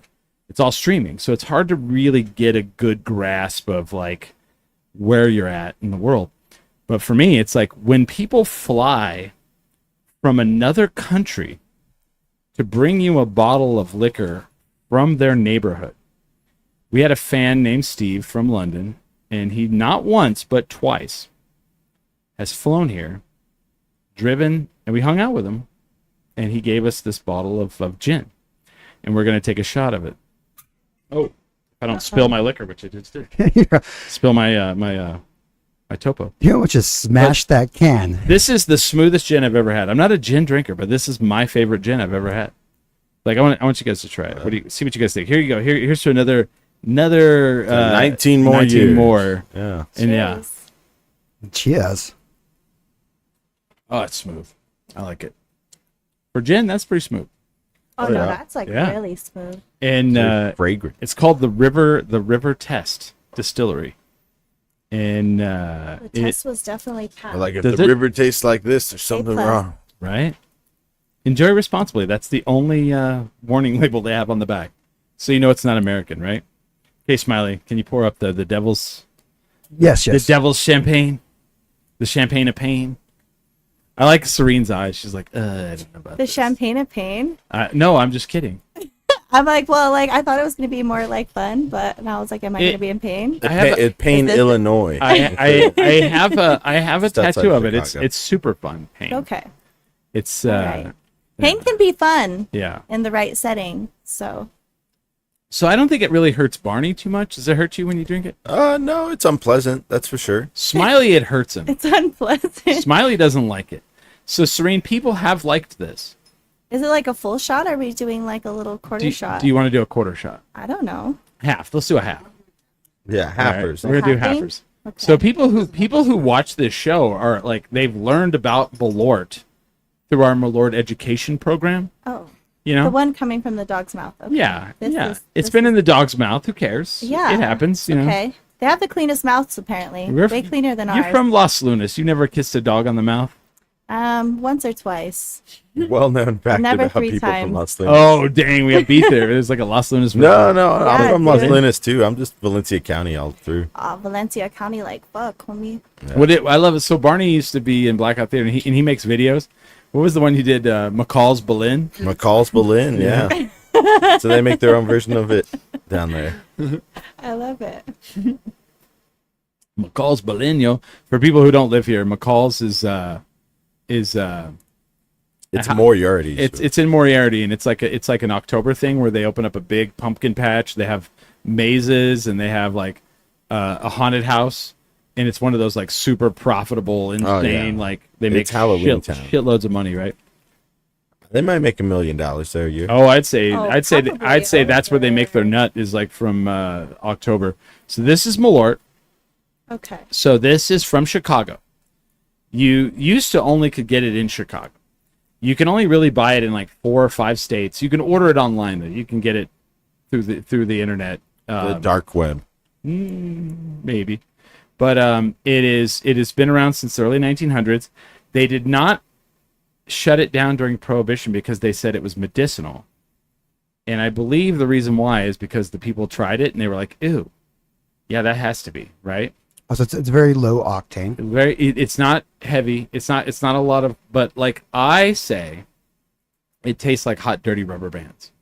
Okay. All right. All right. Are you excited about this? Can't wait. Yeah. So anyway, here you go. Happy birthday, 10 drink minimum. Happy birthday. Yes. Cheers. Whole thing. Okay. Oh, 1, yeah. 2, 3. And I would not chase it right away. No, that's not bad. See, and she you likes know it. what? I The felt- rubber band taste comes right at the end. Yes, I felt like you were gonna like this or not dislike it. No, I don't hate it. You for some reason you It came gets across. better. Yeah. I came across like I know how to party. I know how to get down, bro. In Chicago. Anybody from specifically. a small town, he knows. Yeah. That's like Yeah. Las Lunas shit. We'll party to the sundowns. Right. Down and up. When and you're down when you're and out in the up. middle of nowhere, you drink the liquor that's brought. Yeah. 'Cause you're not gonna go get a different one. Yeah. No. Yeah. You'll drink the Waste hot of damn, time. the Goldschlager. Oh, don't say Goldschlager. We used to get the Oh, I have so many fucking horror stories about Goldschlager. Sorry. we used to get the vanilla extract and like Ew. when we were in high school. Yeah. Oh like, shit.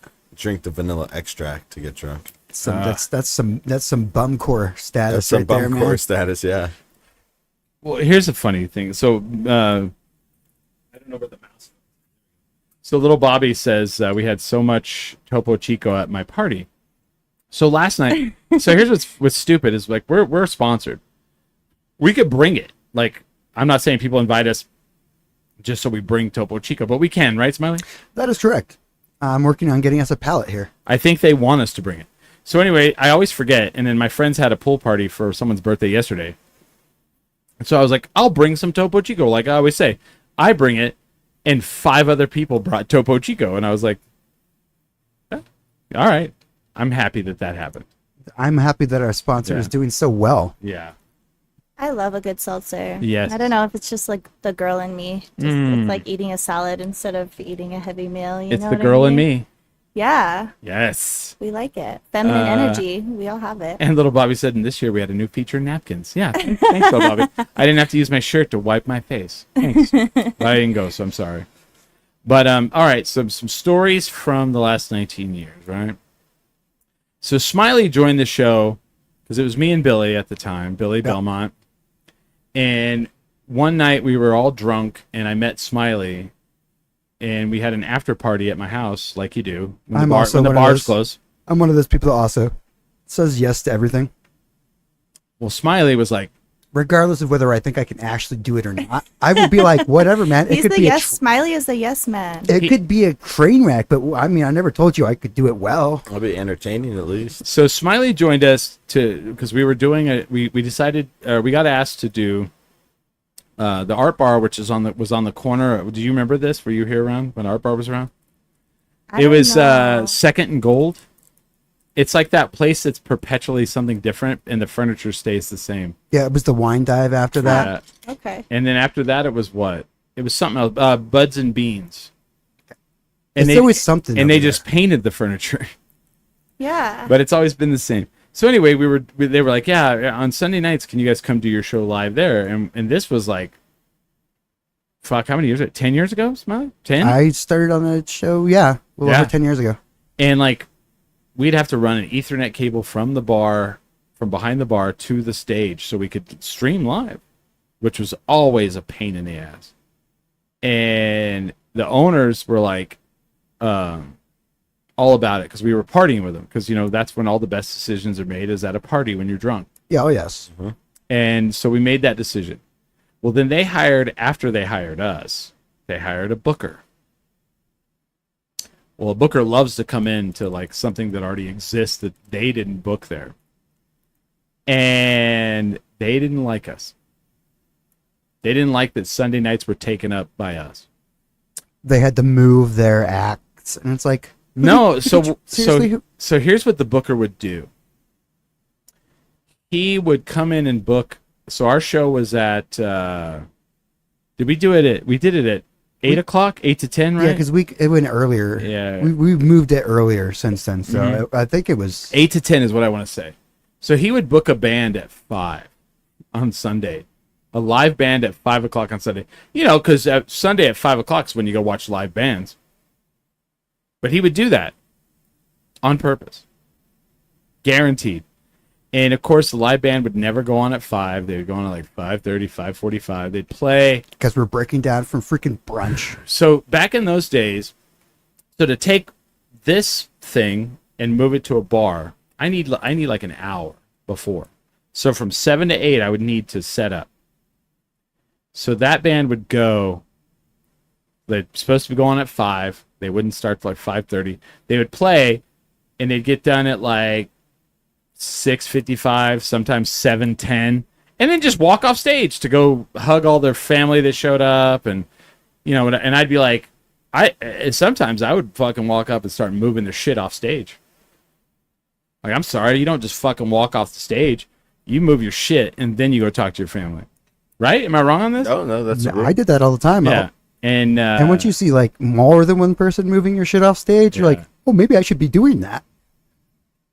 Like your fucking drums and all that shit. And he did that to us. And it was funny because it was like, I think he wanted us to quit. And I'm like, well, I'm not going to quit. You're going to quit. And then at a certain point, he was going to fire us. And he emailed me that he wanted to have a meeting. And Billy goes, I think we're getting fired. And I was like, fuck yeah, I'm excited because I was tired of doing it. But I was also stubborn that if we didn't get fired, I was going to keep doing it. Because I'm an asshole. Yeah. In that facet. If you're coming at me, then I'm going to come at you. If we're head to head and you're trying to shut me down, I'm gonna go until one of us loses and one of us wins. See, this is why you should run for mayor. Yeah. So I guess he went to the owners. I don't know this part of it, but I guess he went to the owners and was like, hey, I want to get rid of these guys on Sunday night. And they were like, well, you can't, because part of our liquor license, because it was a social club liquor license. Oh, yeah. Is they have to stay open every night of the week. And so he was like, fuck. So then the meeting changed, I think, from us getting fired to him telling us they were only going to be open for our show. Yep. And I was like, oh, okay, cool. Anyway, we end up here, like the art bar lasted like a year, and we were there the entire time. And the funny part is like, not funny, but like our friends ran it. Like the people who ran it, we relatively enjoyed them as people, and I hated that it didn't last. But the way they wanted to run it and the way the state does a social license were two different conflicting things.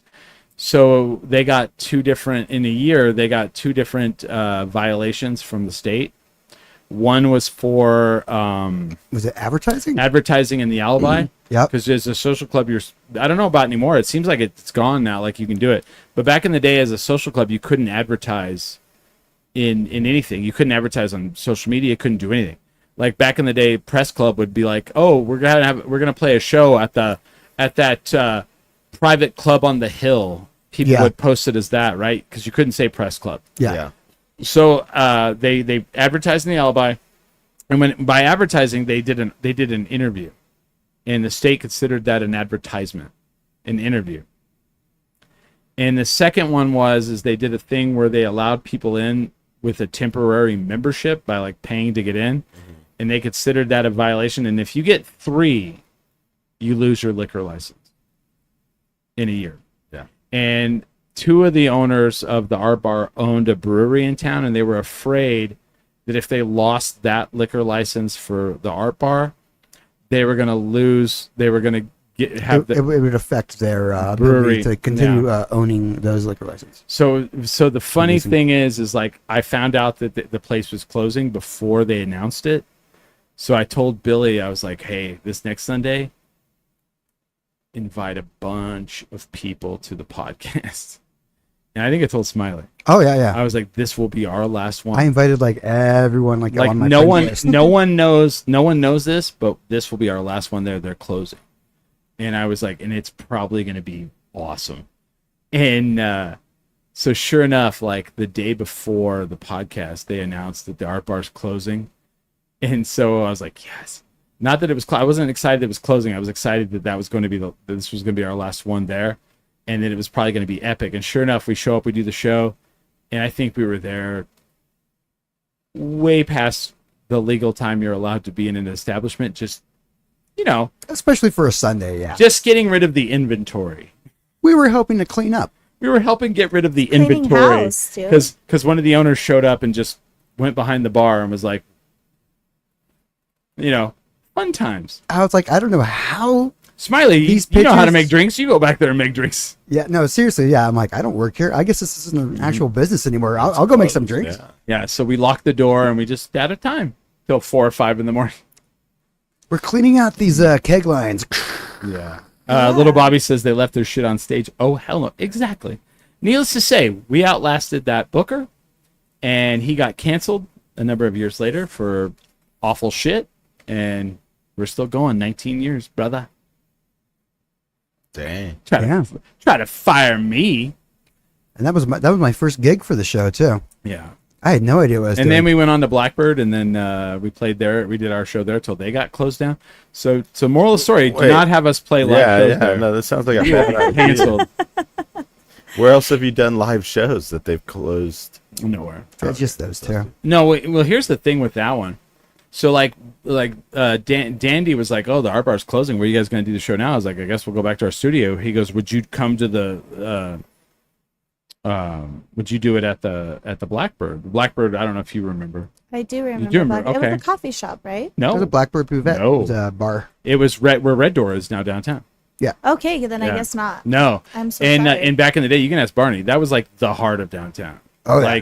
Like It was it, for a little bit there, yeah. yeah, like if it was a Friday or Saturday night, and there wasn't a good show at Launchpad, wasn't a good show at Sister, you just went there, and then everybody just like by the end of like the night, there would be like 40 people in there you knew, and everybody's just like drinking and talking, and then their brunch buffet on Sunday was, you would show up, you're like, I'm gonna go at 11, I'm gonna I'll be there for like an hour.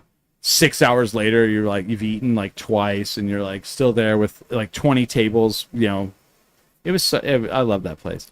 It's a good spot. But like they ask us, so Dandy's like, would you guys do the show here? I was like, sure, let's have a meeting. And so we met at Anodyne. Literally during that meeting, like Joey and Dandy are discussing how they're shutting the bar down as we're talking to them to move over there. And I'm like, you guys are shutting down? And he's like, yeah, but don't They're tell like, anybody. we heard you guys are good at closing places down. Yeah, but we heard you. Yeah. We'll blame you. You're the ones to go to. Now they did. The story of that is they were 4 guys in a band called the Dirty Novels, Yeah. and they were like, if we open a bar, we can make money from that to help us tour. And opening a bar, especially with a kitchen, you really have to be on top of it constantly, or you will barely. Not only will you not break even, but you'll lose money. Yeah, it's crazy how everybody has this idea that opening a bar is a way to make a lot of money. Smiley, Absolutely not. It is not. Smiley's owned a bar, Yeah. I'm bar. a bartender. I've been You're a a bartender, bartender. for a very long time. Right. So, If I it's just a straight bar, no kitchen going on, you have to be snorting away your profits. If Yeah, there that's true. is a kitchen going on, Leonard. then it's a little hard. There may have been a place that we know of. Yes. Atomic. That's not why my bar got closed down. We actually made fantastic profits. It was wintertime, year round.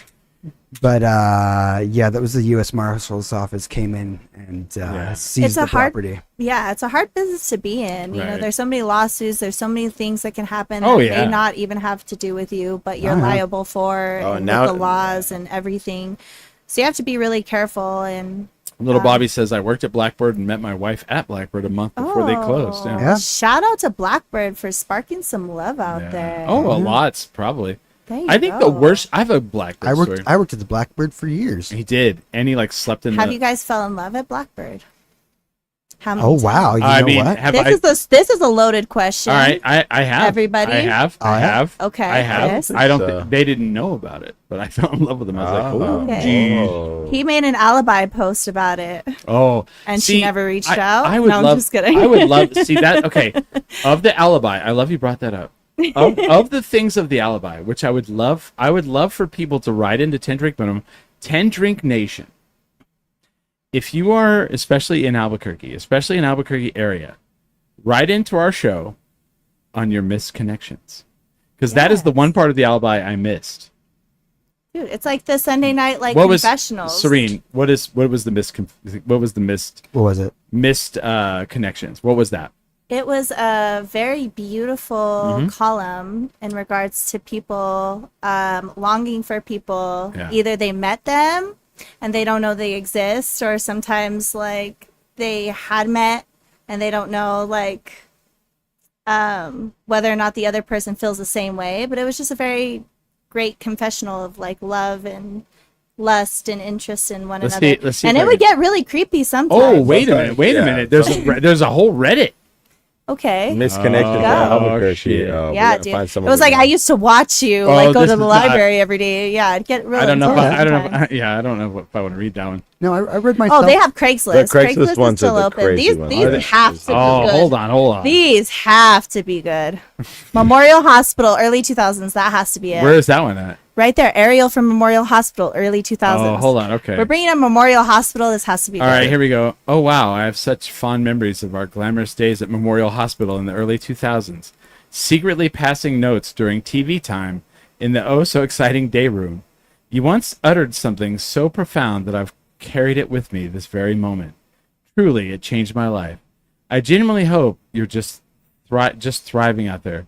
If by some miracle you stumble upon this, I'd be thrilled to catch up, preferably to see your non-existent appendage is still standing at attention. What? Of course, even if you had one. What the fuck? Yeah, well, because that's really specific. Yeah, 806 Central Avenue. I don't know. Anyway, that's the misconception. Oh, let's some more. Let's see another one. No, we need some more. Yeah, all right. I want to find mine. I have like a bunch in the alibi. All right, let's People see. are like smiling. Wine party. Belen Walmart. Yeah, let's go Belen. Belen Walmart. Pull up the Belen Walmart. To the lady in the brown tank and tan shorts. Wow. Wish I were 20 years younger. That's all that needs to be said. That's all that needs to be said. To the couple that I kept passing in each aisle. Do you all upside down pineapple? Ooh. Hey. Do you guys upside down pineapple? No. Are we not discussing I'm single. that? I'm single, so I don't. I mean, if I had someone else, sure, maybe. I'd need to be at the Belen Walmart. Let's see. Wine party. You wanted that one, right? Sure. All right. All right. You want to read it? Sure. We met at a party, played a card game together. You were very confident. Hold on, let me take these off. Yeah. You were very confident, and I teased you about it. I had to leave early because I had a trip. You held my hand post 5 before I left, but I was so nervous to ask you to walk me to my car. There are mutual friends there, but I don't know who has your number, and honestly, I don't know if you ever even caught my name. But I think yours started with an M. I feel there was a spark, possibly. If you, by some stretch, see this, would you like to get some coffee? Aww. These. That's hot. I like these, yeah. There you go. So I've wanted that's why we have the 10 Drink Minimum underground. We have the underground group. Yeah, those are not from the alibi at all. And you can post anonymously in the 10 Drink Minimum underground group. So, like, if you guys want to post those missed connections, I would absolutely love to do that. That's the things I miss about, like, it's really funny when you talk to people and they're so out of touch in Albuquerque. They're like, it was someone the other day was like talking about my show at work, and they're like, have you been written up in the alibi? And I was like, well, back in the day. Yeah. And they were like, well, not recently. I was like, well, it doesn't exist anymore. And they're like, the alibi's gone? I'm like, where have you been? It's been gone for like years, you know? Yeah, man. You haven't walked by their like flooded out offices and shit. Right? Yeah, there's no more boxes with free alibis. Anymore. Yeah, I was like, man. And then they're like, what happened? I go, it's called the internet. We should shut that thing down, eh? We have a hotspot now. Turn it off. Right. What do you guys think of those Instagram things? The hotspot. There's a couple of them. What's that? ABQ Raw, ABQ Hotspot. They're like literally one of them is really on the ball. So they're like Instagram accounts, and they're like just firing out Albuquerque news like constantly. It's citizen journalism. There you go. Okay. It's almost like Stringer to the point where it's like big crash on I-40, and it's like you'll see like a car flipped over or like a semi truck off the side of the freeway, like the trailers like hanging off. Oh. And they're like immediate, and they'll like get over there, or they'll like scour the internet for pictures of whatever breaking news just happened. Yeah, I want to also screenshot that, post it up, because there's like an app called Stringer where you know what Stringers are? No. So in LA, Stringers are citizen, like regular people. Not real. There's a great movie about it with Jake Gyllenhaal. God, what is that called? Someone in the chat. That creepy one where he's called Nightcrawler. Nightcrawler. So Nightcrawlers. Oh, yeah. So stringers are people who have like they have like really high tech cameras and all this shit, and they just listen to like the police scanner or the emergency scanner.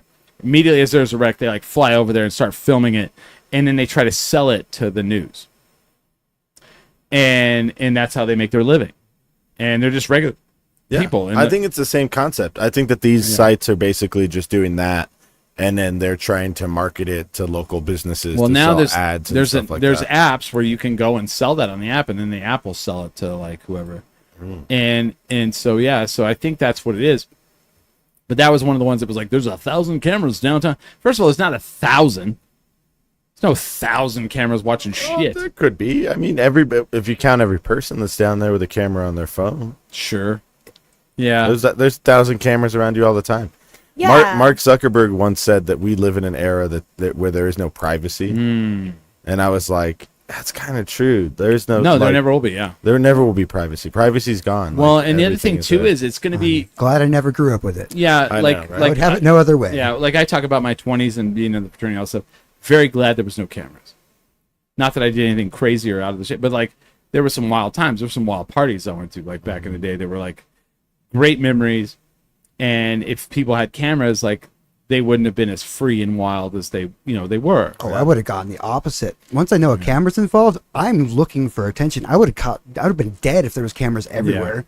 Yeah, I mean, 3 stories. I can do 4.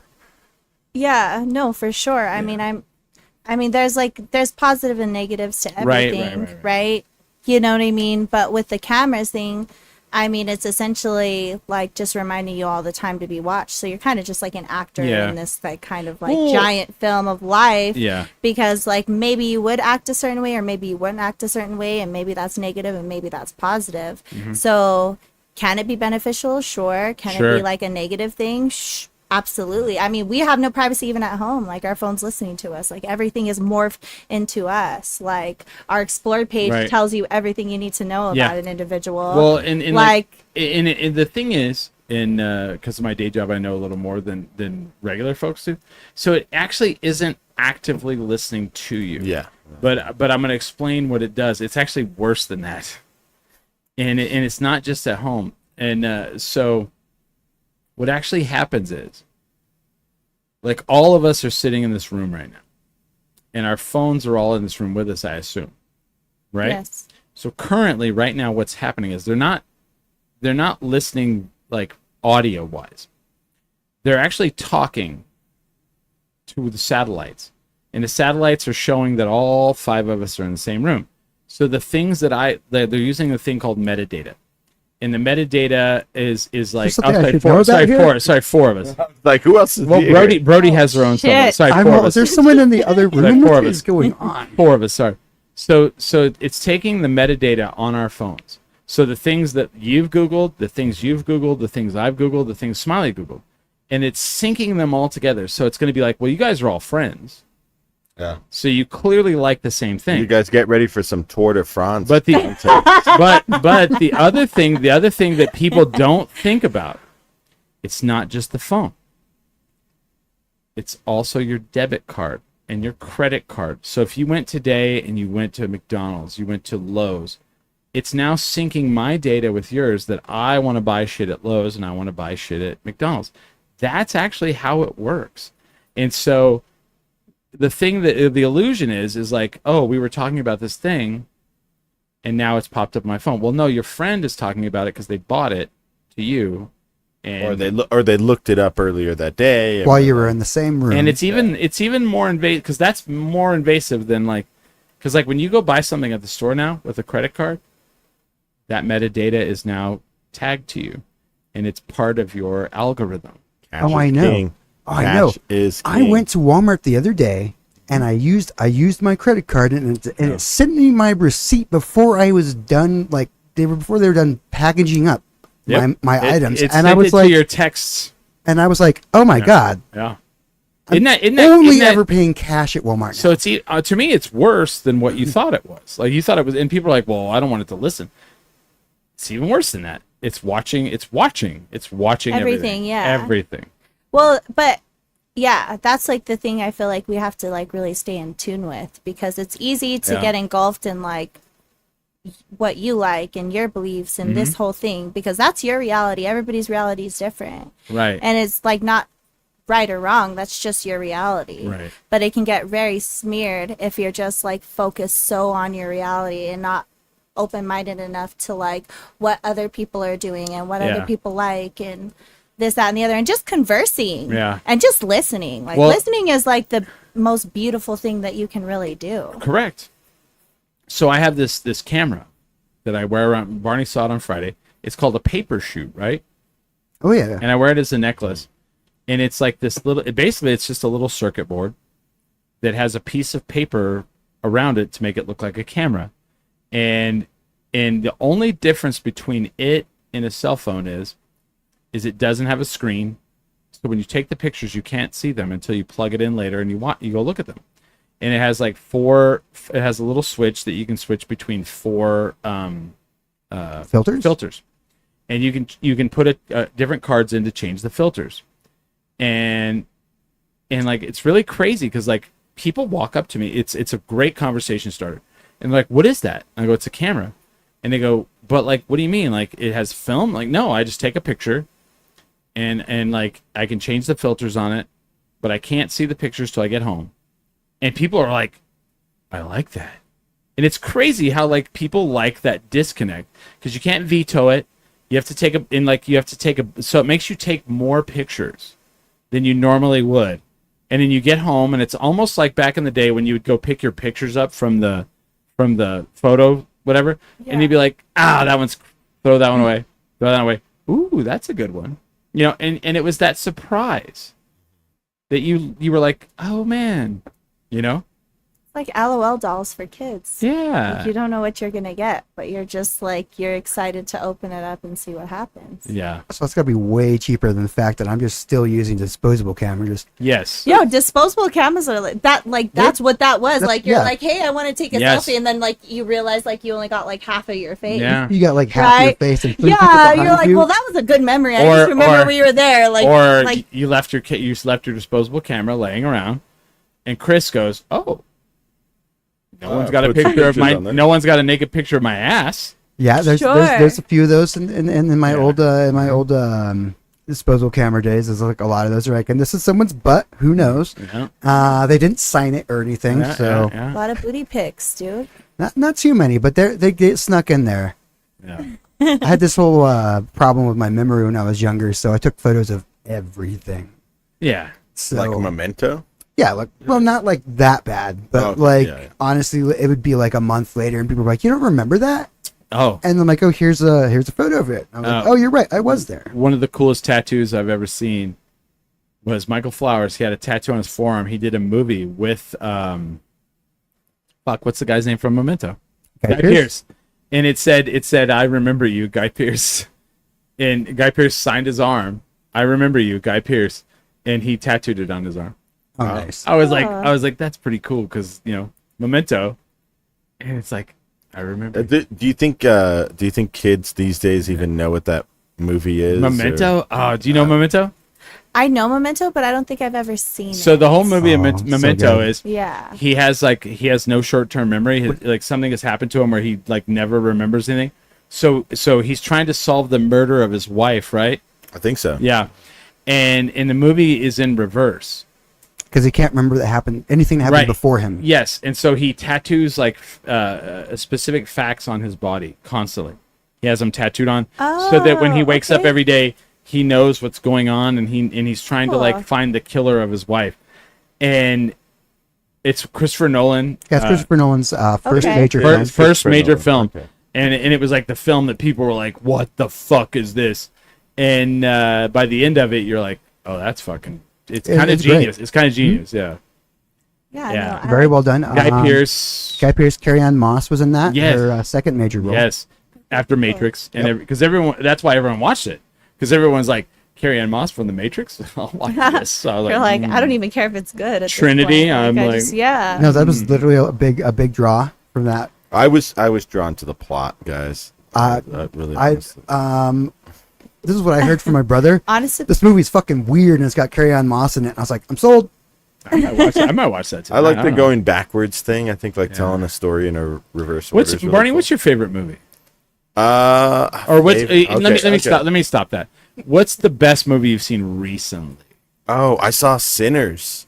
Is it really that good? It's good. All right. I'm probably gonna watch it again. It's good. I need someone to watch. See, my problem is I have no one to watch movies with.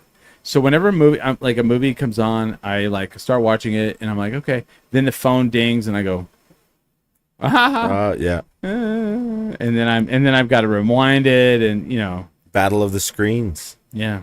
So, but I have a way to watch that, and it's that good, huh? Oh, it's good. It's good. I even watched it with ads, which was really annoying, but it was good. It was that good that you're willing to go through the ads to like really watch the movie. Oh my god, what's happening? Oh, insurance. And then it's like, it's like, oh, Jake. Yeah.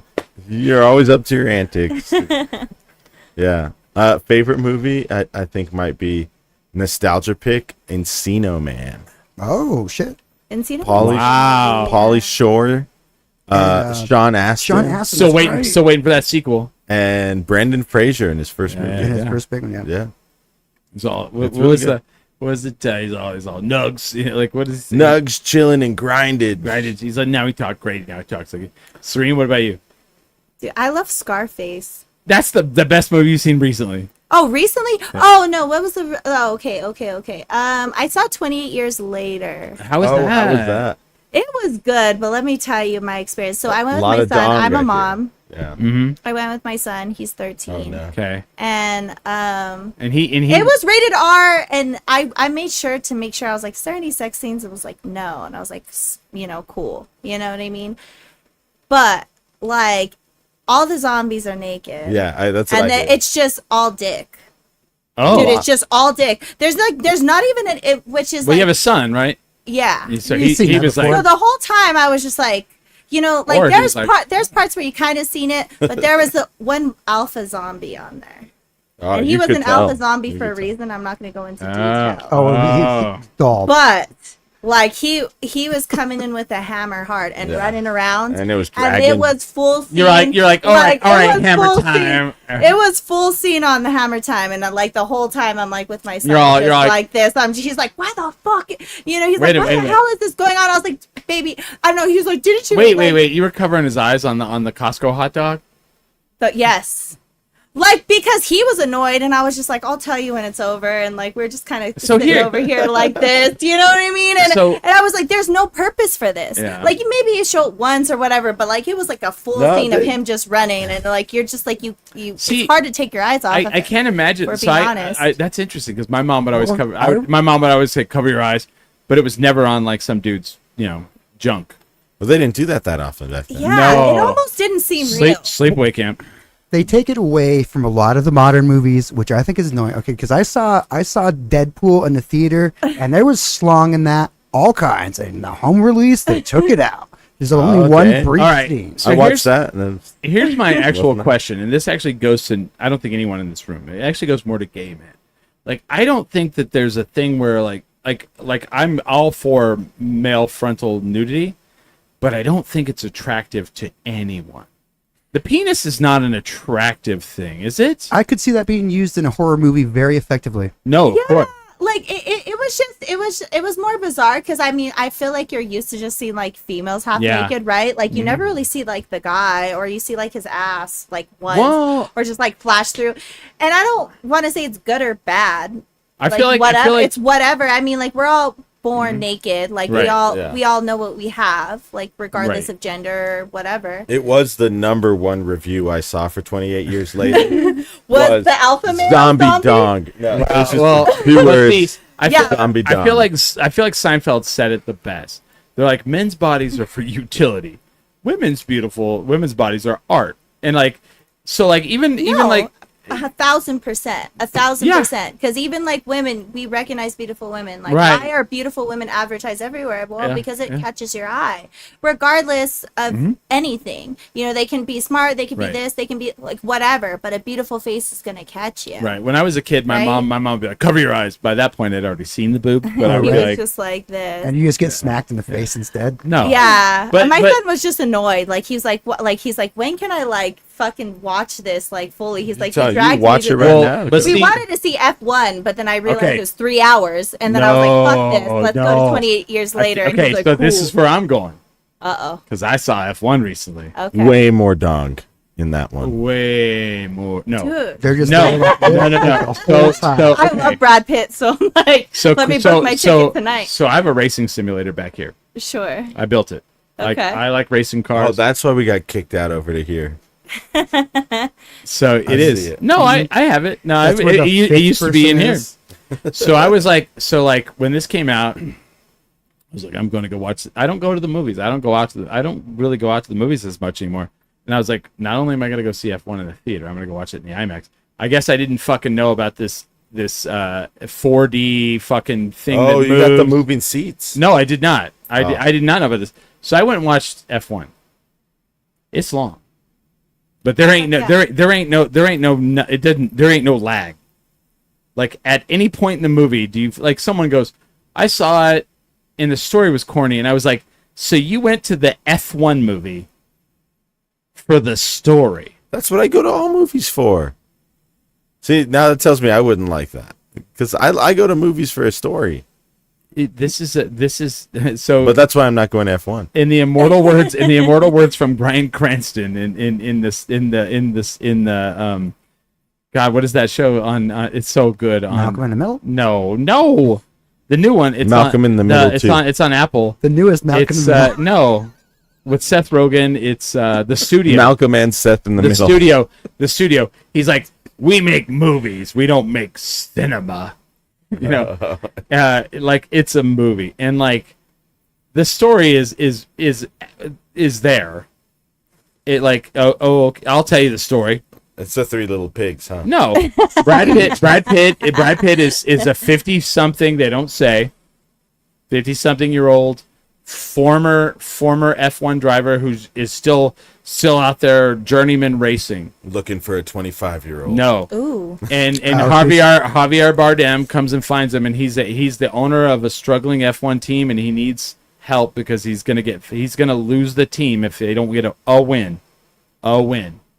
And he has a young rookie that needs help, and that's the story. I don't know. That sounds great. I watched so many movies in the 80s, almost exactly like that. Yeah. Is it better than Gran Torino? Gran Torino or Gran Turismo? Maybe both. Probably, I don't know. Gran Torino has Clint Eastwood in it, right? Different kind of film. That one's more for Academy Awards. This is to sell a lot of tickets. Okay, well right. So the whole thing is the guy Jerry Bruckheimer, who made Days of Thunder back in the day, is the producer of this.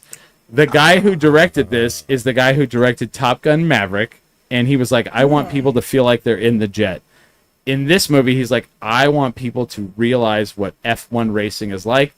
And the in-the-car scenes are fucking insane, and the crashes are fucking, like, you're like, oh my God, fuck all it like does not make you want to be an F1 driver. It makes you want to go fuck all this. All right, well, I can jump in here. That's for 4D. I'm gonna jump in here and be like a movie purist though, because a movie is about, to me, a movie is an art form. It's theater, right? It's about a story. It's about like sometimes experiencing something internal. Yeah, that sounds like, why don't you guys just go fucking work for Disney or like go work for Marvel, like Universal Studios? You're making rides. Yes. Are the movie theaters just rides now? Yes. Well, is that what Barney, people aren't going to the movies anymore. I know, and that's why I'm questioning this. I'm like, I saw it in IMAX. I didn't see it in the seat move shit, and I loved it. And I was like, this is fucking intense. Like, it was so intense. My leg, I like had to stop my leg. I was like, because I was getting fucking anxiety. Yeah.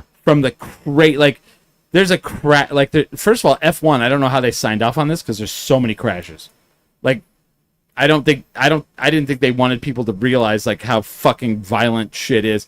There's a scene where they show young Brad Pitt's character, and the car is completely cut in half, and he's laying sideways on the tarmac, and his back is completely shattered, right? And you could tell, and then like it's based on a real crash, and I went and watched the real crash, and I was like, God damn, like. Fuck that. Fuck all that. I never would want to do that. These people are insane who do this. And also fuck Brad Pitt. He's 61 fucking years old and he looks like a goddamn Adonis in this movie. He takes his shirt off and you're like, how the fuck can this happen? I love Brad Pitt, if you don't raise your kids. You have a tanning booth at your house. You have a trainer. Yeah, you got a personal fuck trainer. Him. It's amazing though. A dietitian. Would I go watch it again in the theater? I almost did today. You almost watched it in the theater again today? Yes. Actually, I have a follow up to your thing. Yeah. It is hard to get people to go in the theater now. It is really. I literally have an IMAX certified projector in my living room. Why the hell would I want to go to a theater? Yes. Oh yeah. Unless the chairs are fucking moving and shit. Right. It's a ride. Yeah. And do you see like they'll like if it starts raining in the movie, they'll fucking rain on you. I love it. Well, I would go if I want that. I would go to that. The thing I'm interested in is like the movie theaters that are starting to do like live events, kind of, or they're like, you can watch, like if I could go to a movie theater and watch the NBA Finals next year, I might go do that because it'd be like being at the NBA Finals. You get the experience of being like with a bunch of other sports fans. You know what else is doing that? I have a MetaQuest 3 VR. Yeah. They're doing these things with like F1 and like NBA where they're like, would you like to sit courtside at the NBA? That looks cool. And I'm like, cool. I want to do that. I kind of do. So you put the helmet on and there you are. You're like in the fucking arena. You're like, what the fuck? Dude, that's cool. It's gonna get in the next 10 years really gonna go. So when I drive my simulator now, I do it in virtual reality. So with a headset? Yeah. Because I'm looking at your like computer setup back here, and you've got like two computer screens tilted. And down. I have a VR headset. If you want to try it, you can try it. You can race a car. You can race a car with a headset on. So when you're in the car, you turn and you see the car next to you. Oh wow! I might have to try that because I do Grand Theft Auto all the time. I was doing it before I came here today. It's throwing like sticky mines on the police cars and then like getting them to chase me. See, I'm hoping in the next Grand Theft Auto they do the VR. Oh, dude, that would be so cool. That'd be insane. I'm like, I have to start saving up because I have to get a new probably for the next GTA.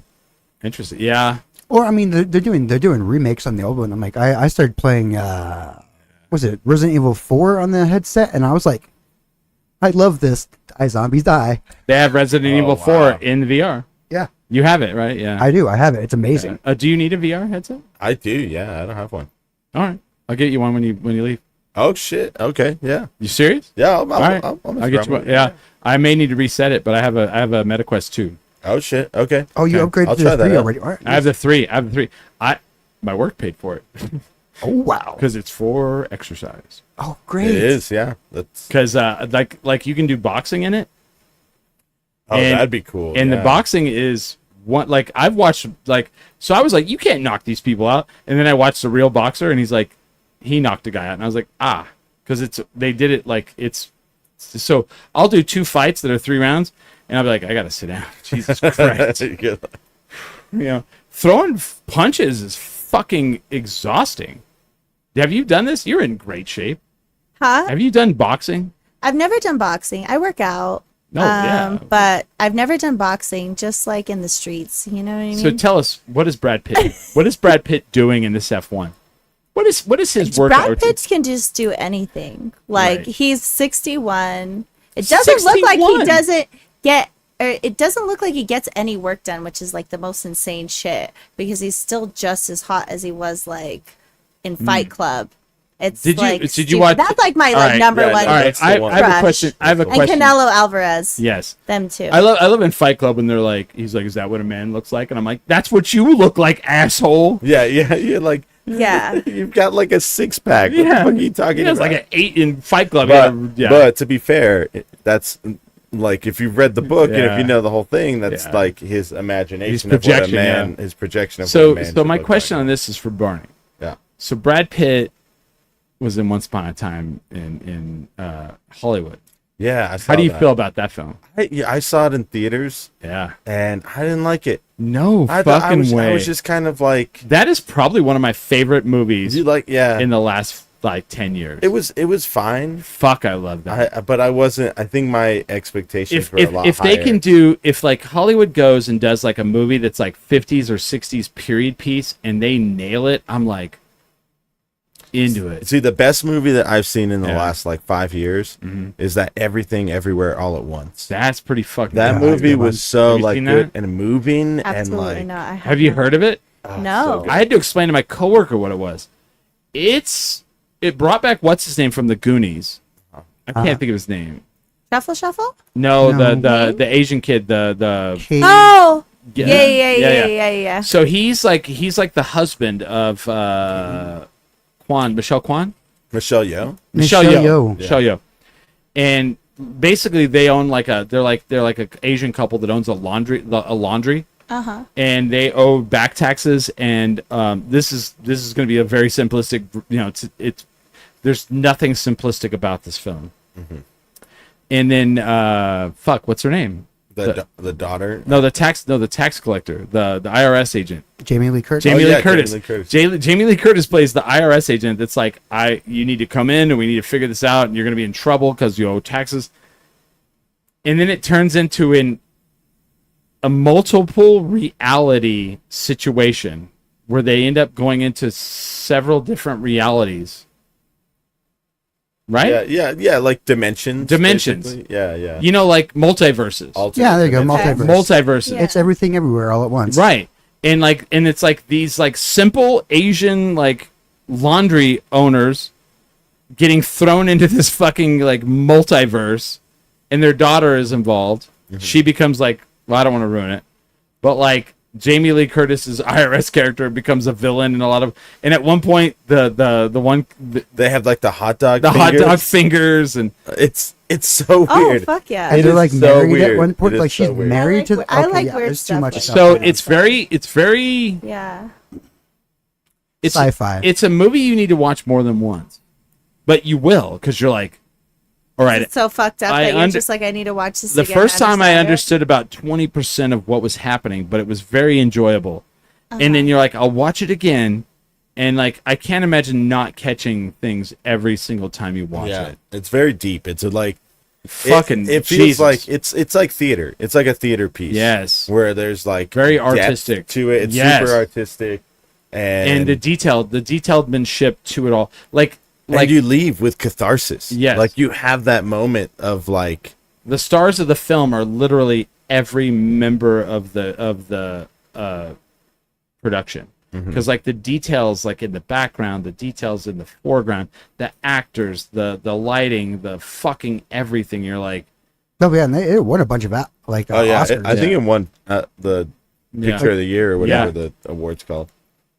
Yeah, it's phenomenal, but it's like, but when you see it, you're like, okay, it's a sci-fi multiverse karate film. Yeah, it's like a kung fu film too. Yeah. Okay. Oh yeah, for sure. But I don't. But that undersells it. That undersells the fuck out of it. You're like I had to tell my coworker about this, and he's like, I've never heard of this. I was like, it was Yeah, because it's also like an emotional piece about like family too, and yes, like, taking care of your like because taking care of your parents, traditionalism. Mm-hmm. You know, like especially like they're like, oh, you're gonna go away and you're gonna try to do this job. But what about us? We're your parents.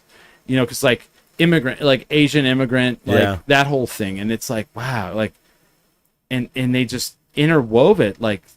And that interweaves in the story. It's phenomenal. You watch it and check it out. Yeah. That's what I want films to be. Yes. Like I get the ride thing, and I get the like having a cool experience in a movie theater. Okay, but it's fun. Okay, but Barney, when a movie comes out in the summer, that's what you're going for. You have to expect like so for me, like the original Jurassic Park, I did not like that film, and it's for the same reason you say. It's like, well, I thought the story was shit. Mm-hmm. It was like, oh, they, like first, like everyone's like, you didn't like Jurassic Park? I'm like, no, I don't like dinosaurs. I mean, I'm about to call the newspaper and let them know. That's fine, do it. Yeah. But like, I get it. I get like when someone's like, I don't like the Marvel movie. I get it. They're fucking fluff and they're popcorn. I get that. If someone's like, I went to F1 and I thought the story was corny, I was like, cool. You shouldn't have went to it for that, but. Should have went to it for like the crazy fucking visual of CGI. It's like going to SeaWorld and being like, well, all of the info things on the walls were not that well written. I was wet the whole time. So I guess the thing that with the people, and I'm impressed by, are like you cannot. There's so many practical effects in F1 that you can't tell the difference between the practical and the CGI. Yeah. Oh, wow. And like sometimes when people are like, well, that was CGI, and they're like, actually, it was not, and you're like, fuck that, then that's insane. Because there's like a, and the thing that's really cool about the F1 movie is when they do the crashes, they didn't like make up the crash. It's literally based on a real one. That they recreate. Yeah. Oh wow. And I was like, fuck, that's, and so then you can go and actually watch the real crash, and you're like, I don't like that you did that because that's fucked up. Like no one died in any of them. That adds a little, historical into it. Have you ever seen? That you're not just like this is a bunch of shit. Have you seen the Gran Turismo movie? No. And I wouldn't imagine you guys would. So the Gran Turismo movie is based off the video game that's on the PlayStation. Mm-hmm. Yeah. And when that came out, people like immediately shit on it. They're like, oh, they made a Gran Turismo movie. Well, it's actually based on a true story. So PlayStation has this video game called Gran Turismo, and like people could plug in their sim and they could play. And they did it. Nissan came in and was like, there was a guy from Nissan that was like, I think the future of car racing are these kids that play this game. I think they have better hand and eye coordination than most drivers, and so I think we need to do a competition and bring them in and do this. So and there's a lot of Hollywood in the movie, but this really happened, and they brought these kids that were the best Gran Turismo players in, and they took them to a place called Gran Turismo Academy, and then they let them drive real cars, and the best one became a Nissan race driver, right? And his name is Jan. Well, Jan was racing at the Nürburgring in Germany, and in the movie, in the film Gran Turismo, he's in the GT car. And he's flying down the track, and Nürburgring is known for how, like F1 stopped racing there because what's his name, Niki Lauda, crashed and burned burned. If you Google Niki Lauda, you see how burned he is, and his ear is gone. And he had advised how dangerous it was, so F1 stopped racing there. They still race there, but not F1. And so in the movie, he's driving the car, and there's like lots of elevation changes. So in the scene in the film, he comes up one of the hills, and the wind catches the car and throws it in the air, and he flew into the fence and killed three spectators. Oh yeah, I saw that one. And that's a true thing. Jan, that really happened to him after this kid who was a guy in his fucking house. He didn't understand the stakes of. Well, and I mean, it could happen to anybody. And so when they made the film, he goes, I want you to put my crash in it. And they're like, no. And he's like, no, I want you to put it in there because I want people to see what really happened. And you can watch the movie, and you can go on YouTube and watch the crash. and it is almost identical. And he killed like 3 people. And they were there. They were spectating. Like a sailboat, straight into the crowd. Like he comes up that fucking hill, and then fucking the car just the wind catches it, and he flies right into the fucking And Nürburgring is like a big track that like goes through several like neighborhoods, cities. Yeah. So it was like people just like that lived there, like on the side, like, just killed them. Like fuck, dude, that's crazy to me. That they kept that in the film, and when you go to watch it, you're like, oh, it's a silly like video game movie. It's not. Like, it's fucking intense, That happened, and then he had to bounce back and go race. Like, I don't know how you would do that. And like even like I watched the Le Mans like last year, and he was in it, and they show his dad, and you're like, oh damn, his dad looks just like the dude they had play him in the movie. Like, that's pretty cool. Like, that's pretty neat. But anyway. We got off on a tangent, which is what we do here. Racing. That's the podcast. Racing. So this podcast, I've heard it called the Joe Rogan of Albuquerque. No, but I would hope. Who called it that? I did when I was outside here. Got it. I know. I heard that. I heard it called that as well. Please But not never do that. But not like not in the sense that it's the like. It's like him. You're not like him whatsoever. Yeah. But like, I feel like you have this like long history. I'm sorry I called your dad Joe Rogan. I didn't mean get to. him, Brody. Yeah, Brody, I'm sorry. You got very. I guess like you've had such a long history of podcasting in town. Yeah. You seem kind of like the grandfather of podcasting. I hope so. And kind of put it on its map. Yeah. What's that like? Do you get a lot of people hitting you up? Yeah. I'm like you. I get people hitting me up. I don't get as much as you probably do. Yeah, it's different kind of things. I don't Do know. you get people to hit you up like, hey, how do I get on your podcast? All the type time. of thing? All the time. All the time. But do you get people being like, "Hey, man, I want to start my own podcast"? All the time. Give me some tips on that. All the time. All right. And, I get that one all the time, which I'm like, how long, I don't even know how to do that. Do you guys have You somewhere set to all be? this up. Do you guys have somewhere to be tonight or no? No, not. No. All right. No. Let's really get into that. We really partying? Yeah, let's roll. So here's the truth on all of this. So I get all 3 of those. I get 3 things. How do I get on the show? Hey man, I'd like to really be on the show. Hey man, we have an album coming out. Would you check this out? Tell us what you think. Hey man, I want to start my own show. What do you think I should do? And my answer to all those are, number 1, I don't answer the, hey man, I want to be on your show usually. Now, I don't know why I do this. I'm going to tell you the truth. If you hit me up and ask that, and I have absolute respect for you, and I think you're talented. Who? I'm pointing at you. Me? Fool. Oh, I didn't ask to be on your show. I know you didn't. Oh, okay. But I'm pointing to you as an example of someone that I think you have absolute talent, and I respect you. Thank you so much. I have in my mind that you're going to be on my podcast at some point. I don't know when.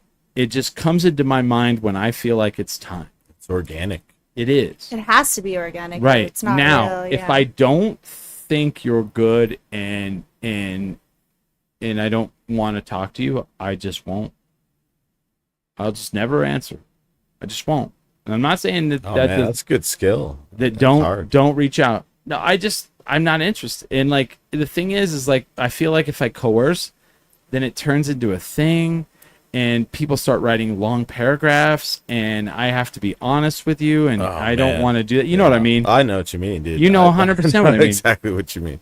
Now on the, hey, will you listen to our stuff? Yeah, I'll check it out. I don't like metal. And like when I mean metal, if I hit play and you start screaming, I'll hit stop. It's just not my thing and I get it. And I'm not your guy. Like metal people that I have on the show, I am friends with them and I'll go out and I'll watch them because they're my friends and I respect what they do. And I know that they've done it long enough that I know that other people like what they do. You know what I mean? Barney likes what they do. If Barney likes what they do, I'm going to have him on the show. I don't like it, but I don't like every kind of music. And when someone goes, I like all music, I think they're full of shit. Oh, they're liars. They're fucking liars. Yeah. Fucking liars. I don't like all kinds of music. I'll admit it. And then when it comes to the podcast thing, that's a big one. Here's my thing. There's 5 million podcasts in the world. The average amount of episodes per podcast is 1. Dang, shots fired. And I'll tell you why. Because what Barney does in dog jury and red light cameras and working where he works takes a lot of work. Mm-hmm. And not everybody can do that. Serene, what Serene does. Serene probably has a day job. I don't really know. We haven't had a full-on interview. We'll get into that when we get into it. She works in service industry. She might sell drugs. I don't know. That's a service. I'm not a drug dealer. But like, let me tell you, Serene does a job, and then she has her hustle, which is her singing, and then she has to do all the social media, and then she said she has a family, all that. The reason why Barney does what he does, and the reason why Serene does what she does, and I'm just guessing, and I know I'm right. It's for the money. No, it's for the hope that there will be money. She's fist bumping you. We're giving up on that. It's for the hope. It's for the love. It's for the love of their art form, and the passion. And then maybe that'll turn into money. Maybe, right? Am I wrong? I wouldn't even know what to do with it anyways. Right. Yeah. But here's the thing: if you have to reach out to me to ask me how to podcast. Do you really want to do this? Because you've already bypassed several steps you could have done by like YouTubing how to podcast, by like hitting Google and say, how do I start a podcast? Why did you ask me to? You could ask an AI robot. Yeah. Build me a podcast. Yes. Like write out a script and for a podcast for me. Why is there only one episode per show? Because this is fucking hard to do. Well, all right. I got a question. Yeah, go for it. Because I think it's kind of relates to this.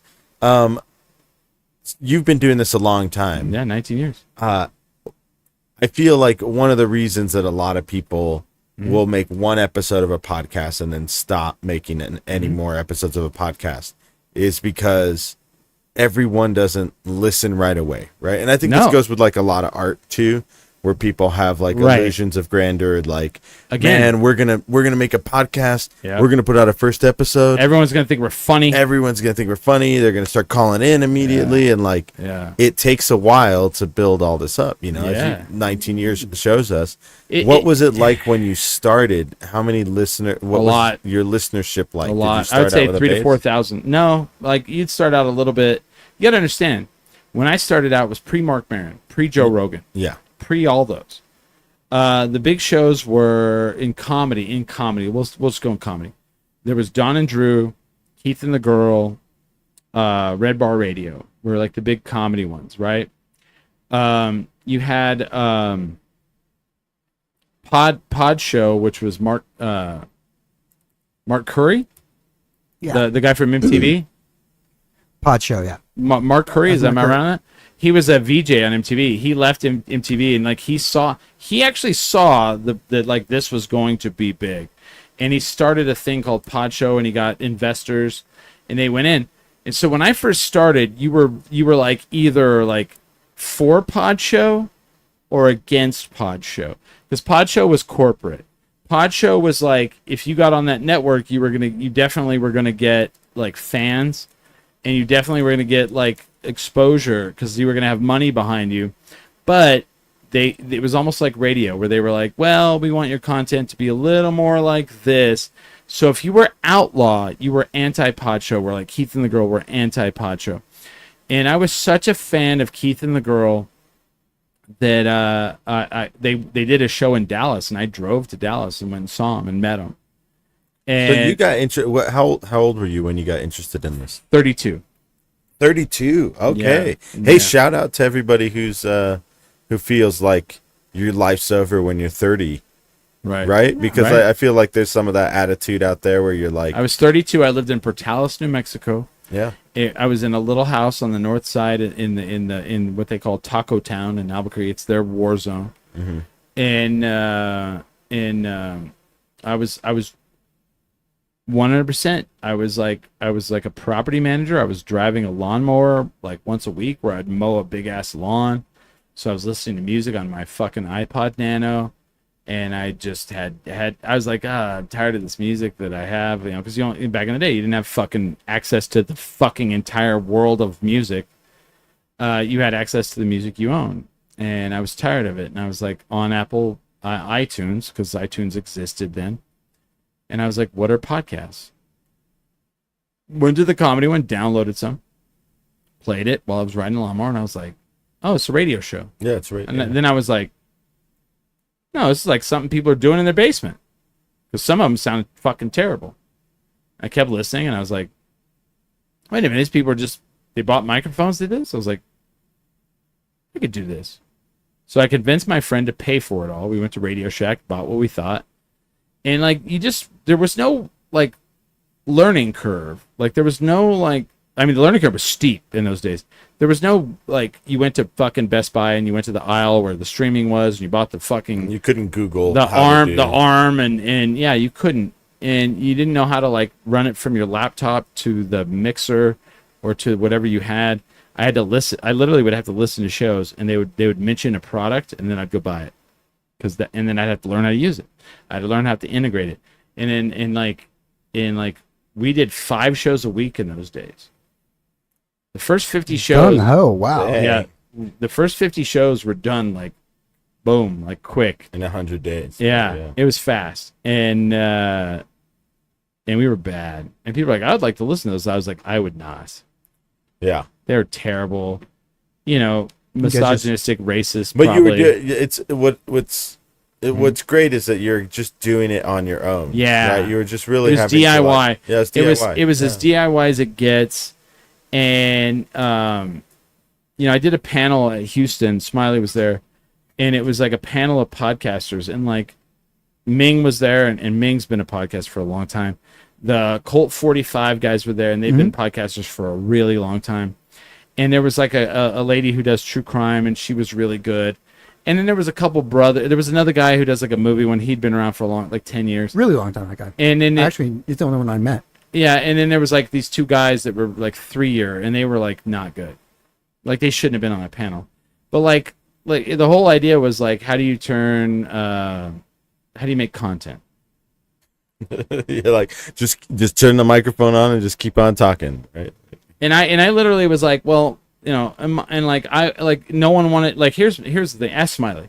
When they would ask these questions, we had a moderator, and they would ask questions. Like people on the panel didn't want to answer the questions, and I'm like frothing at the mouth. I was like, I would answer every fucking question if you let me. It was either you or Ming. No one else. And I was like, literally, I'll take this one. On the mic. And I was like, let me tell you. I was like, how do you make content? I was like, well, we're like, if you want to do this, you have to be a storyteller. You have to be someone who wants to tell stories. Yeah. You have to be a performer. You have to want to do this. And I was like, why do I do this? Because I can't do anything else. Because this is what I love. Like, I can't not do this. That's why there's one episode per show. Because this is not for everyone. Being in a band is not for everyone. Not everyone can do it. It's hard. Yeah, it's very hard. And you really have to, back to that, you have to have that passion towards it. And it has to be like, you have to let go of your ego, and like you have to constantly fight that part, because like there's so much that ties into it, and you have to, it's a constant reminder of like, why am I doing this? Like, why do I love this? Like, I have to go dig into that deep part of myself every single time for it to transfer real. It's just energy. There's an art form to everything. But people feel when something's inauthentic, and they might like it for a while, even if it is inauthentic, but they're going to eventually feel it. Yes. But something that's long lasting is something that is pure and genuine energy, whatever that is. And like, I'm going to speak for everyone here. This is hard. I'll do it. This is hard. It takes a lot of time. When the camera shuts off, it doesn't end. Mm-hmm. When the mic shuts off, for these guys, it doesn't end. No. There's networking. There's events you have to go to that you don't feel good, and you still have to go. There's sacrifice. The sacrifice, like, and people don't understand the outside stuff. Like nowadays, it's like content creation. You have to. That's it. I spent like 2 hours making a reel yesterday. Exactly. Which is like, and like while doing it, I was like, do I really need to do this? I don't need to do this. There's no need to do it. Right. But am I wrong on any of the things I know I'm saying? but I know that it's Absolutely like not. it's something that fans want to see, but and people like, don't would talk enjoy, about this. and so. Well, people need Yeah. people need to be reminded because like we're constantly here. Yeah. It's like that this thing right here I've got to catch your eyes. and because there's so much going on. Right. There's so much information Right. that we're being fed every single day. all the time. Monday through Thursday for us, everyone here, is to advertise to get you to come to the Friday, the Saturday, the Sunday. Mm-hmm. Then the next week, maybe it starts over, or you know, because like I don't know what city you live in, but like the city we live in, people go, oh, there's nothing to do here. So we have to, and the opposite of that is true. There's fucking 13 things going on some Friday nights. There's nothing, and on some Friday nights there's 13 things going on that you have to compete against, and you're like, shit, you know. There's a goth beach party tonight. Yeah. And you have to show the brewery, the venue that hired you. I would like to come back here and get paid again. You have to convince people to like Constantly. get dragged out of their house. Constantly. Potentially on a night that doesn't have anything going on. Right. And then you got to compete, like how you said, with the night where there's Yep. like 13 things going on, and you got to try to convince Yep. people, hey, I'm what's going on tonight on Friday. Right. Like, not that isn't anything else going on, but I promise you that if you come to like what I have going on, like I'm going to give you a piece of myself that you're going to carry with you. Yep. And I mean, you can choose me or you could choose those other things, but it's a constant like selling yourself Yes. to people, and it, you know, without a manager, right? Like if you had a bucket load of money, it'd be a very easy job. But like we're doing jobs on top of like, I was just working on music before I got here. I was working on a set list. I don't want to say like I spend all this time on a set list, but sometimes I get in my head about it. I'm like, well, maybe this isn't the right organization of this. Like, what story am I trying to tell? Like, what am I trying to do? Like, why should this song lead into this? And like, that's my own thing, you know, that's not necessarily anything. But when you're an artist, sometimes you put all of this thought and energy into this, and like 3 hours, 4 hours go by. Yep. And maybe for somebody that's not even going to pay attention to it, and that's fine. But like what I'm trying to put out is like this specific type of feeling, or the specific type of story, or this specific type of energy. And it takes a lot from us. And I'm very grateful to have that platform to be able to do that, and that's part of the reason I love it, but it's very time consuming. Fucking A. And it's like the word sacrifice is not used enough, because there are a lot of things we've all in this room sacrificed. And I'm not saying people in the regular life don't sacrifice, but Cats, dogs, rabbits, loves. Yeah. But like my God prefers goats. Yeah. No, but like it's funny because like people are like, "Oh, I want to do what you do," and I go, "Cool. I hope you're ready for the price you have to pay." And I don't tell them that, but I'm just in my mind. I think that because they're you know, there's a lot to it, and there's a lot of ups, there's a lot of downs, there's a lot of highs, there's a lot of lows. It's so hard. I watch a bunch of YouTube lately. I've become a YouTube person. Yes, like, watching it. Yes, and same. Some of those YouTubers, I'm like, they put so much work into making their content, like so much work.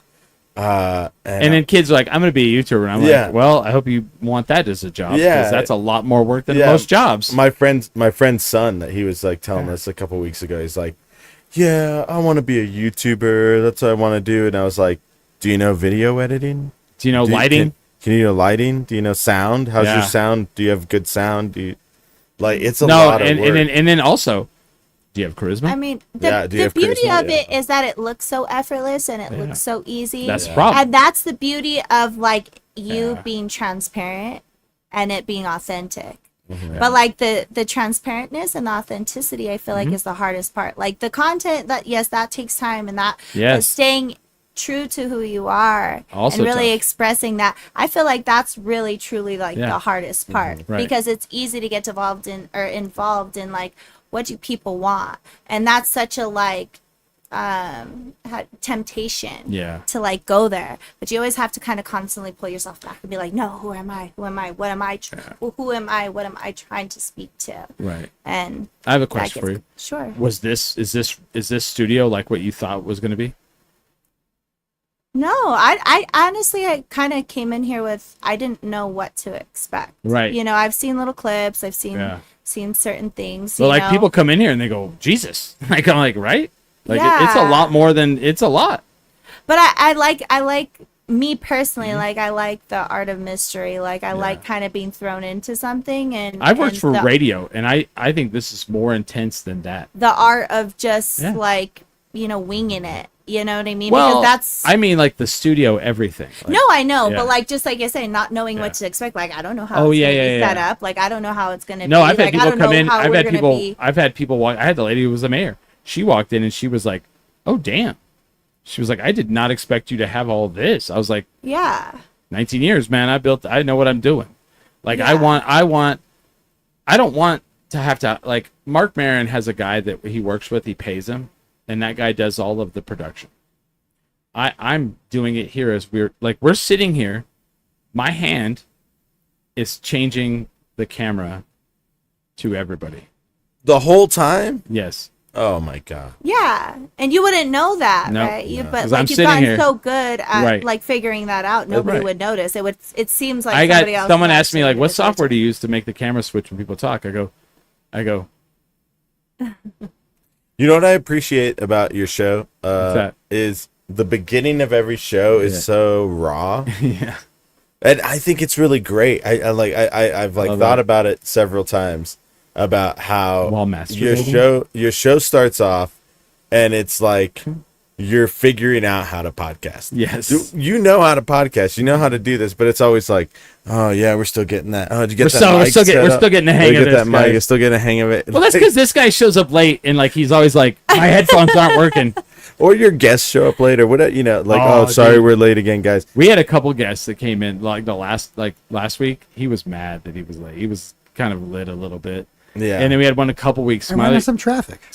Yeah, he always says that. I like the rawness of it because it feels very much like Wayne's World, right? That's what it is. This is the Wayne's World of Albuquerque. I'm gonna fucking punch you. You knew that. You knew that was a button to push. I didn't know that was a button to push. So now I'm gonna end with this story. All right.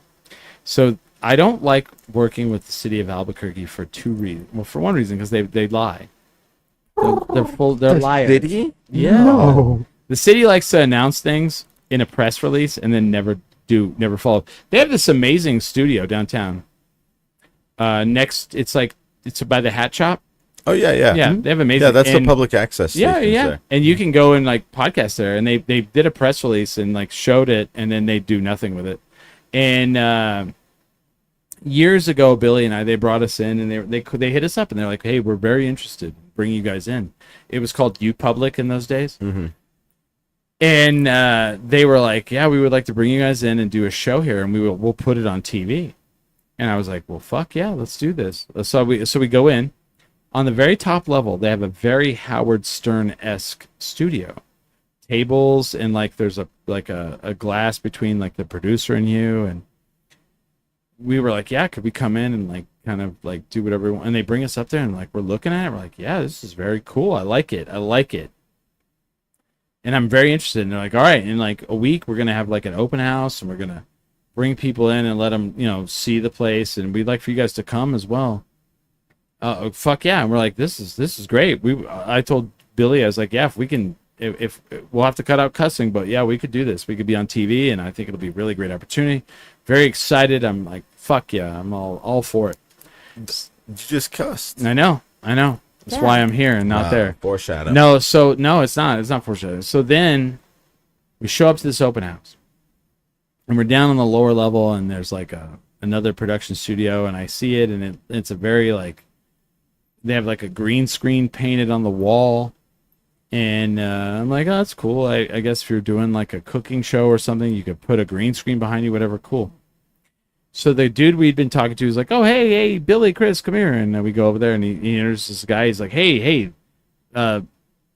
stuffy executive guy. This is Chris and Billy. And he goes, oh, these are the guys. And he's like, yeah, these are the guys. And immediately we're like, oh, we're the guys. Fuck yeah, we're the fucking guys. And he's like, all right, I got a picture for you guys. See this green screen over here? We green screen a basement. You guys have local bands on, and we film it and you're the Wayne's World of fucking Albuquerque. And I'm like, what about that room upstairs? It looks very Howard Stern. It's like very cool and all that. And he's like, no. Wayne's World, that's you guys. No, I'm not that at all. I prefer the other one. And he's like, we'll talk about it. Which means we'll never talk again. And it never happened. Nothing ever happened again. Except for they paid a guy from LA to fly in.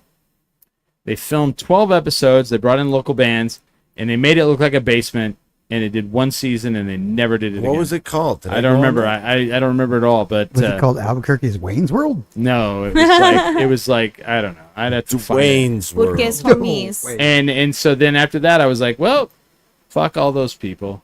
And so then years later, I'm doing the podcasting coalition or whatever during the pandemic, and we've rented out the B Rupee building, and we're gonna teach people how to podcast, and we're gonna rent it out to them, and the podcast studio. We're gonna try to teach people how to podcast and kind of make money to do it and like get exposure. And who comes running? The city. We would like for you guys to help us start this thing. And I immediately was like, fuck them. And you mean the thing that we were already doing? Yes, we want you to do that. And we would like for you to do that for us. We'll put out a press release because they love that. I'm pretty sure that Blackout paid like $100 to be part of that podcasting guild or whatever. Well, it all fell apart. And it all just fell apart. I'll tell you. No, I can tell that whole story, but that maybe on a different episode. But I can tell you outside of here, and that's because the people in the podcasting guild, there was only like 3 of us that actually knew what we were doing, and they wanted us to be a part of it. But then only 3 of them were founders, so they would only actually make money. And of those 3, only 1 of them actually knew how to podcast. The other 2 used a phone, and I was like, I'm not giving up all my knowledge, and I'm not going to film classes that you guys are going to sell, and I'm not going to make money off of. That's literally like that's a weird thing. So, I don't know. There's like something wrong where some people just see everything as like gonna make money on this. Well, and make money. And my thing is like if you're gonna make money, then I'm gonna make money. Like I'm not gonna go give you all my knowledge, so you can film it, and I make nothing, and you make money. And then when I brought that up, I got called a misogynist because they were like, well, we can't make you an owner because we need to make another. Like there was a woman that was owner, we need to make another woman an owner because we don't have another one. And I was like, well, cool. When she can come in and teach classes on how to do this, then you do that. And until then, I'm out. And I left. And when I left it, like... Well, they had nothing to do the classes anymore. Yeah, I'm not going to teach people how to do this.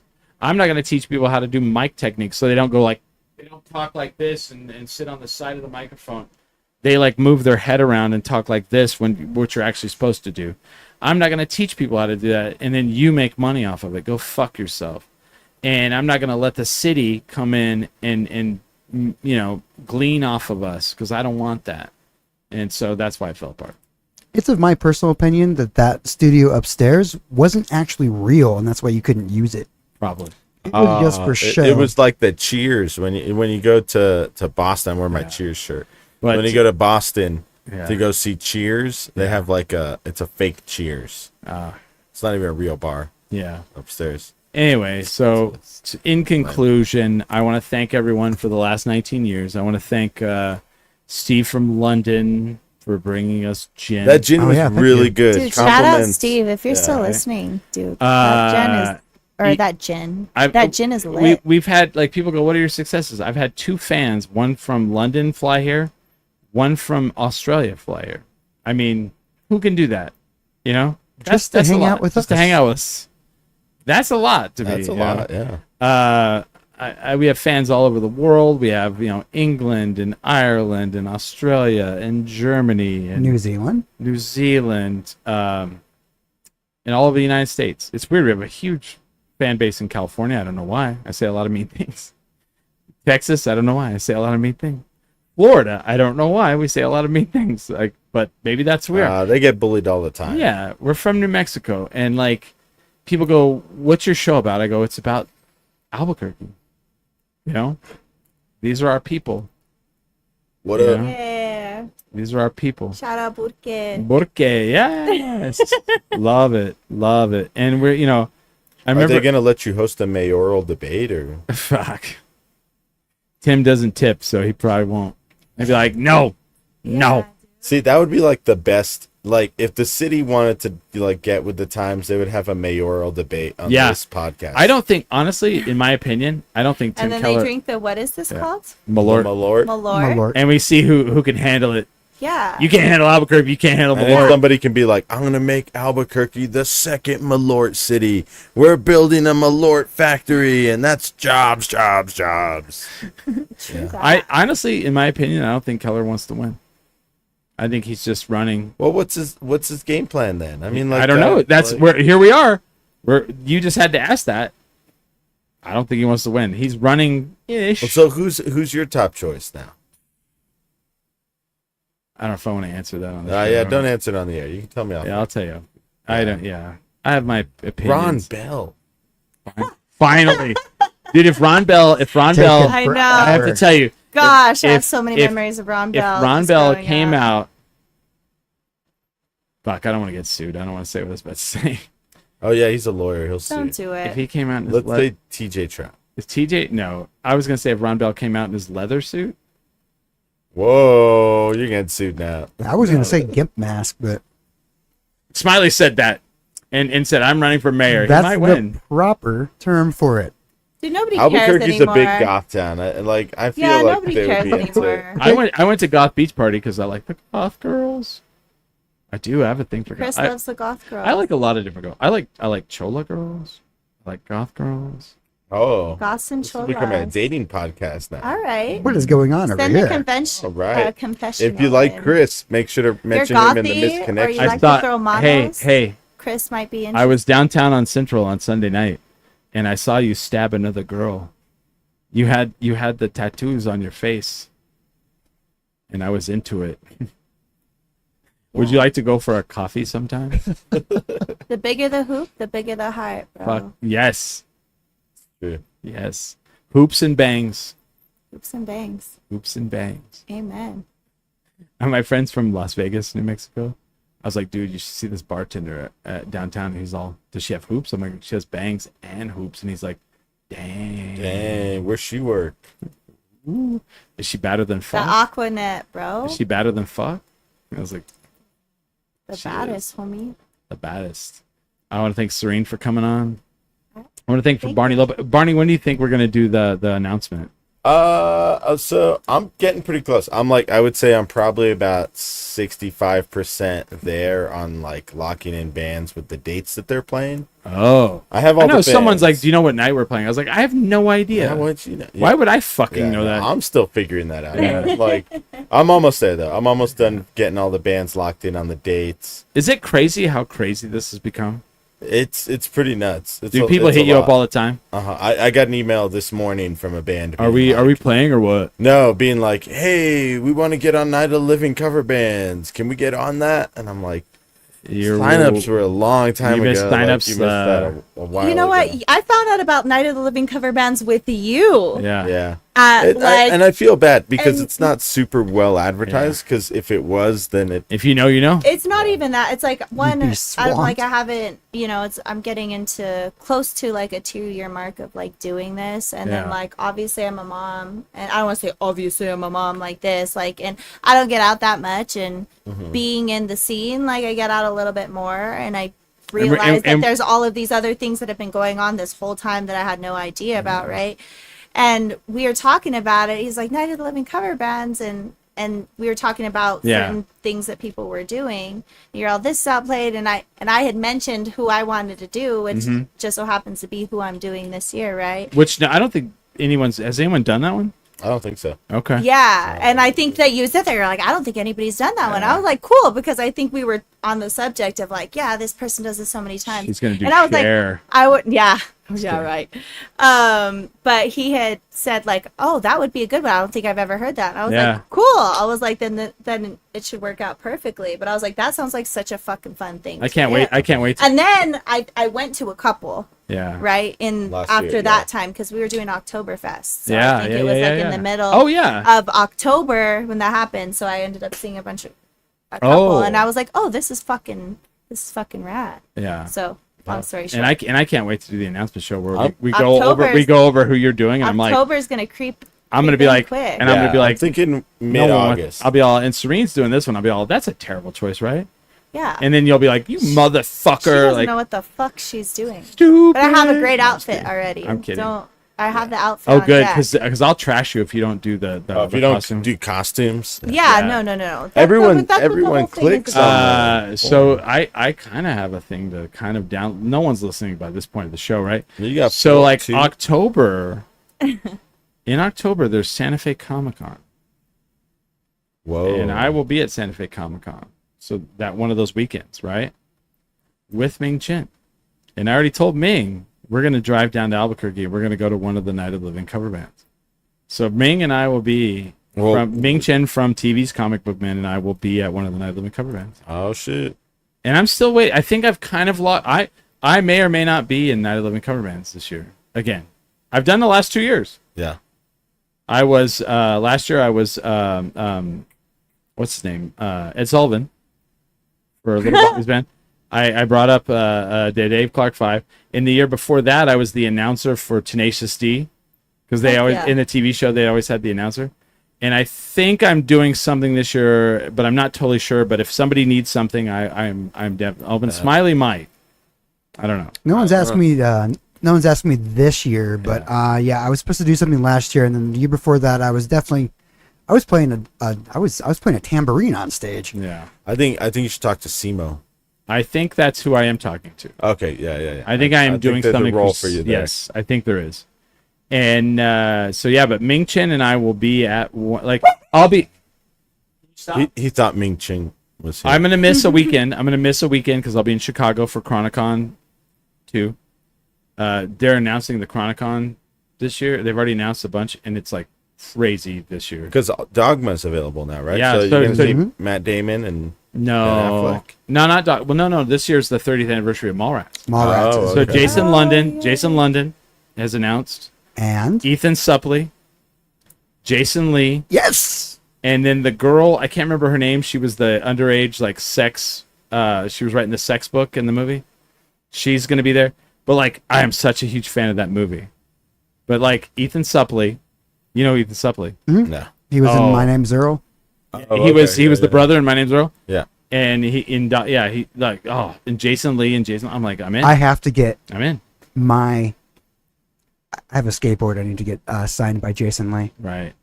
So we'll be there. So I'll be at that town that one weekend, and then Ming Chen and I will be at one of the Night of Living cover bands together, if not both, that weekend of Santa Fe Comic-Con. I told him, I was like, we have to drive down to Albuquerque, so whatever night is the better of the two, we'll probably be at. They're all perfect. They're all great. Fuck every you. single night Fuck is you. equal. So this is the guy who has every single night is equal. It's fire. I work really hard building. We can talk about this when we announce the lineup and stuff. October's gonna be lit at Lunchpad. There's a method. All right. Well, I want to thank you guys for being on the show. Thank you guys for 19 years. I can't even believe it. I'm fucking. Yeah, congratulations. I'm verklempt. Verklempt is my heritage. In a couple years, this podcast can drink too. Next year it'll be 20, man. We got to figure out what we're gonna do for 20. Barney, you have to be involved in this. Yeah. Are we gonna do Launchpad? I think what you should do is 20 years, 20 hours. I've done a 10-hour marathon. You've done. I know you've done the 10-hour. Yeah. But I think a 20-hour podcast episode. Maybe a 20-hour podcast festival where I allow other podcasts to come in and they're not going to make it. They're going to be like, oh, we tried doing a podcast and then we had decided to end it. We only did the one episode. On your festival. All right. Sorry, trashing another podcast. Invite me on your other podcast if you're another podcast listening. You go on another podcast, you're done with me. Oh, damn. I'm kidding. It's a line in the sand. I've actually been asked to be a part of another one, and I'm going to be like a weird announcer.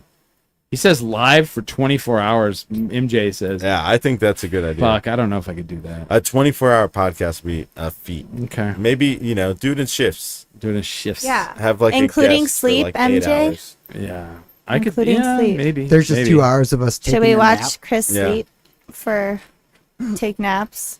I just get like Art Bell to come in for like late night. Who's Art Bell? You know Coast to Coast AM? Oh no! Oh yes, I do. It's yes. like the late night conspiracy theory podcast. Oh, It's one of my you know what favorites. would be? We could. Here's the thing: do a 24-hour podcast, and we let people come in and do like shifts, like 2 hour, like this podcast came in and did 2 hours. While you nap? Yeah. Yeah. Yeah. Uh-huh. Yeah, I'd we'll let just have the Serene. camera on you. I would like I'd let Serene come in and do Serene.fm. She's like, for the next 2 hours, I'm going to play my favorite hits from Albuquerque music. I'll do it. Sexy with Serene. All right. Camera, dude. Yeah. Girls, All right. We'll see. All right.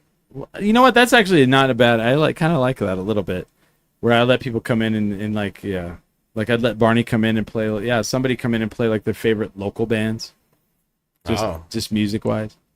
Just Billy over and over and over again. Billy Belmont over and over again. All right. There's only one person that makes Albuquerque music, and that his name is Billy Bell. We've got I do the Brody cast for her barking at Barney for like an hour. We got to get out of here. Stop. All right. Thank you guys. Thank you Topo Chico Hard Seltzer. Thank you Marvel Brewing. Thank you Brody Dog. With that, We are drink minimum. Brody.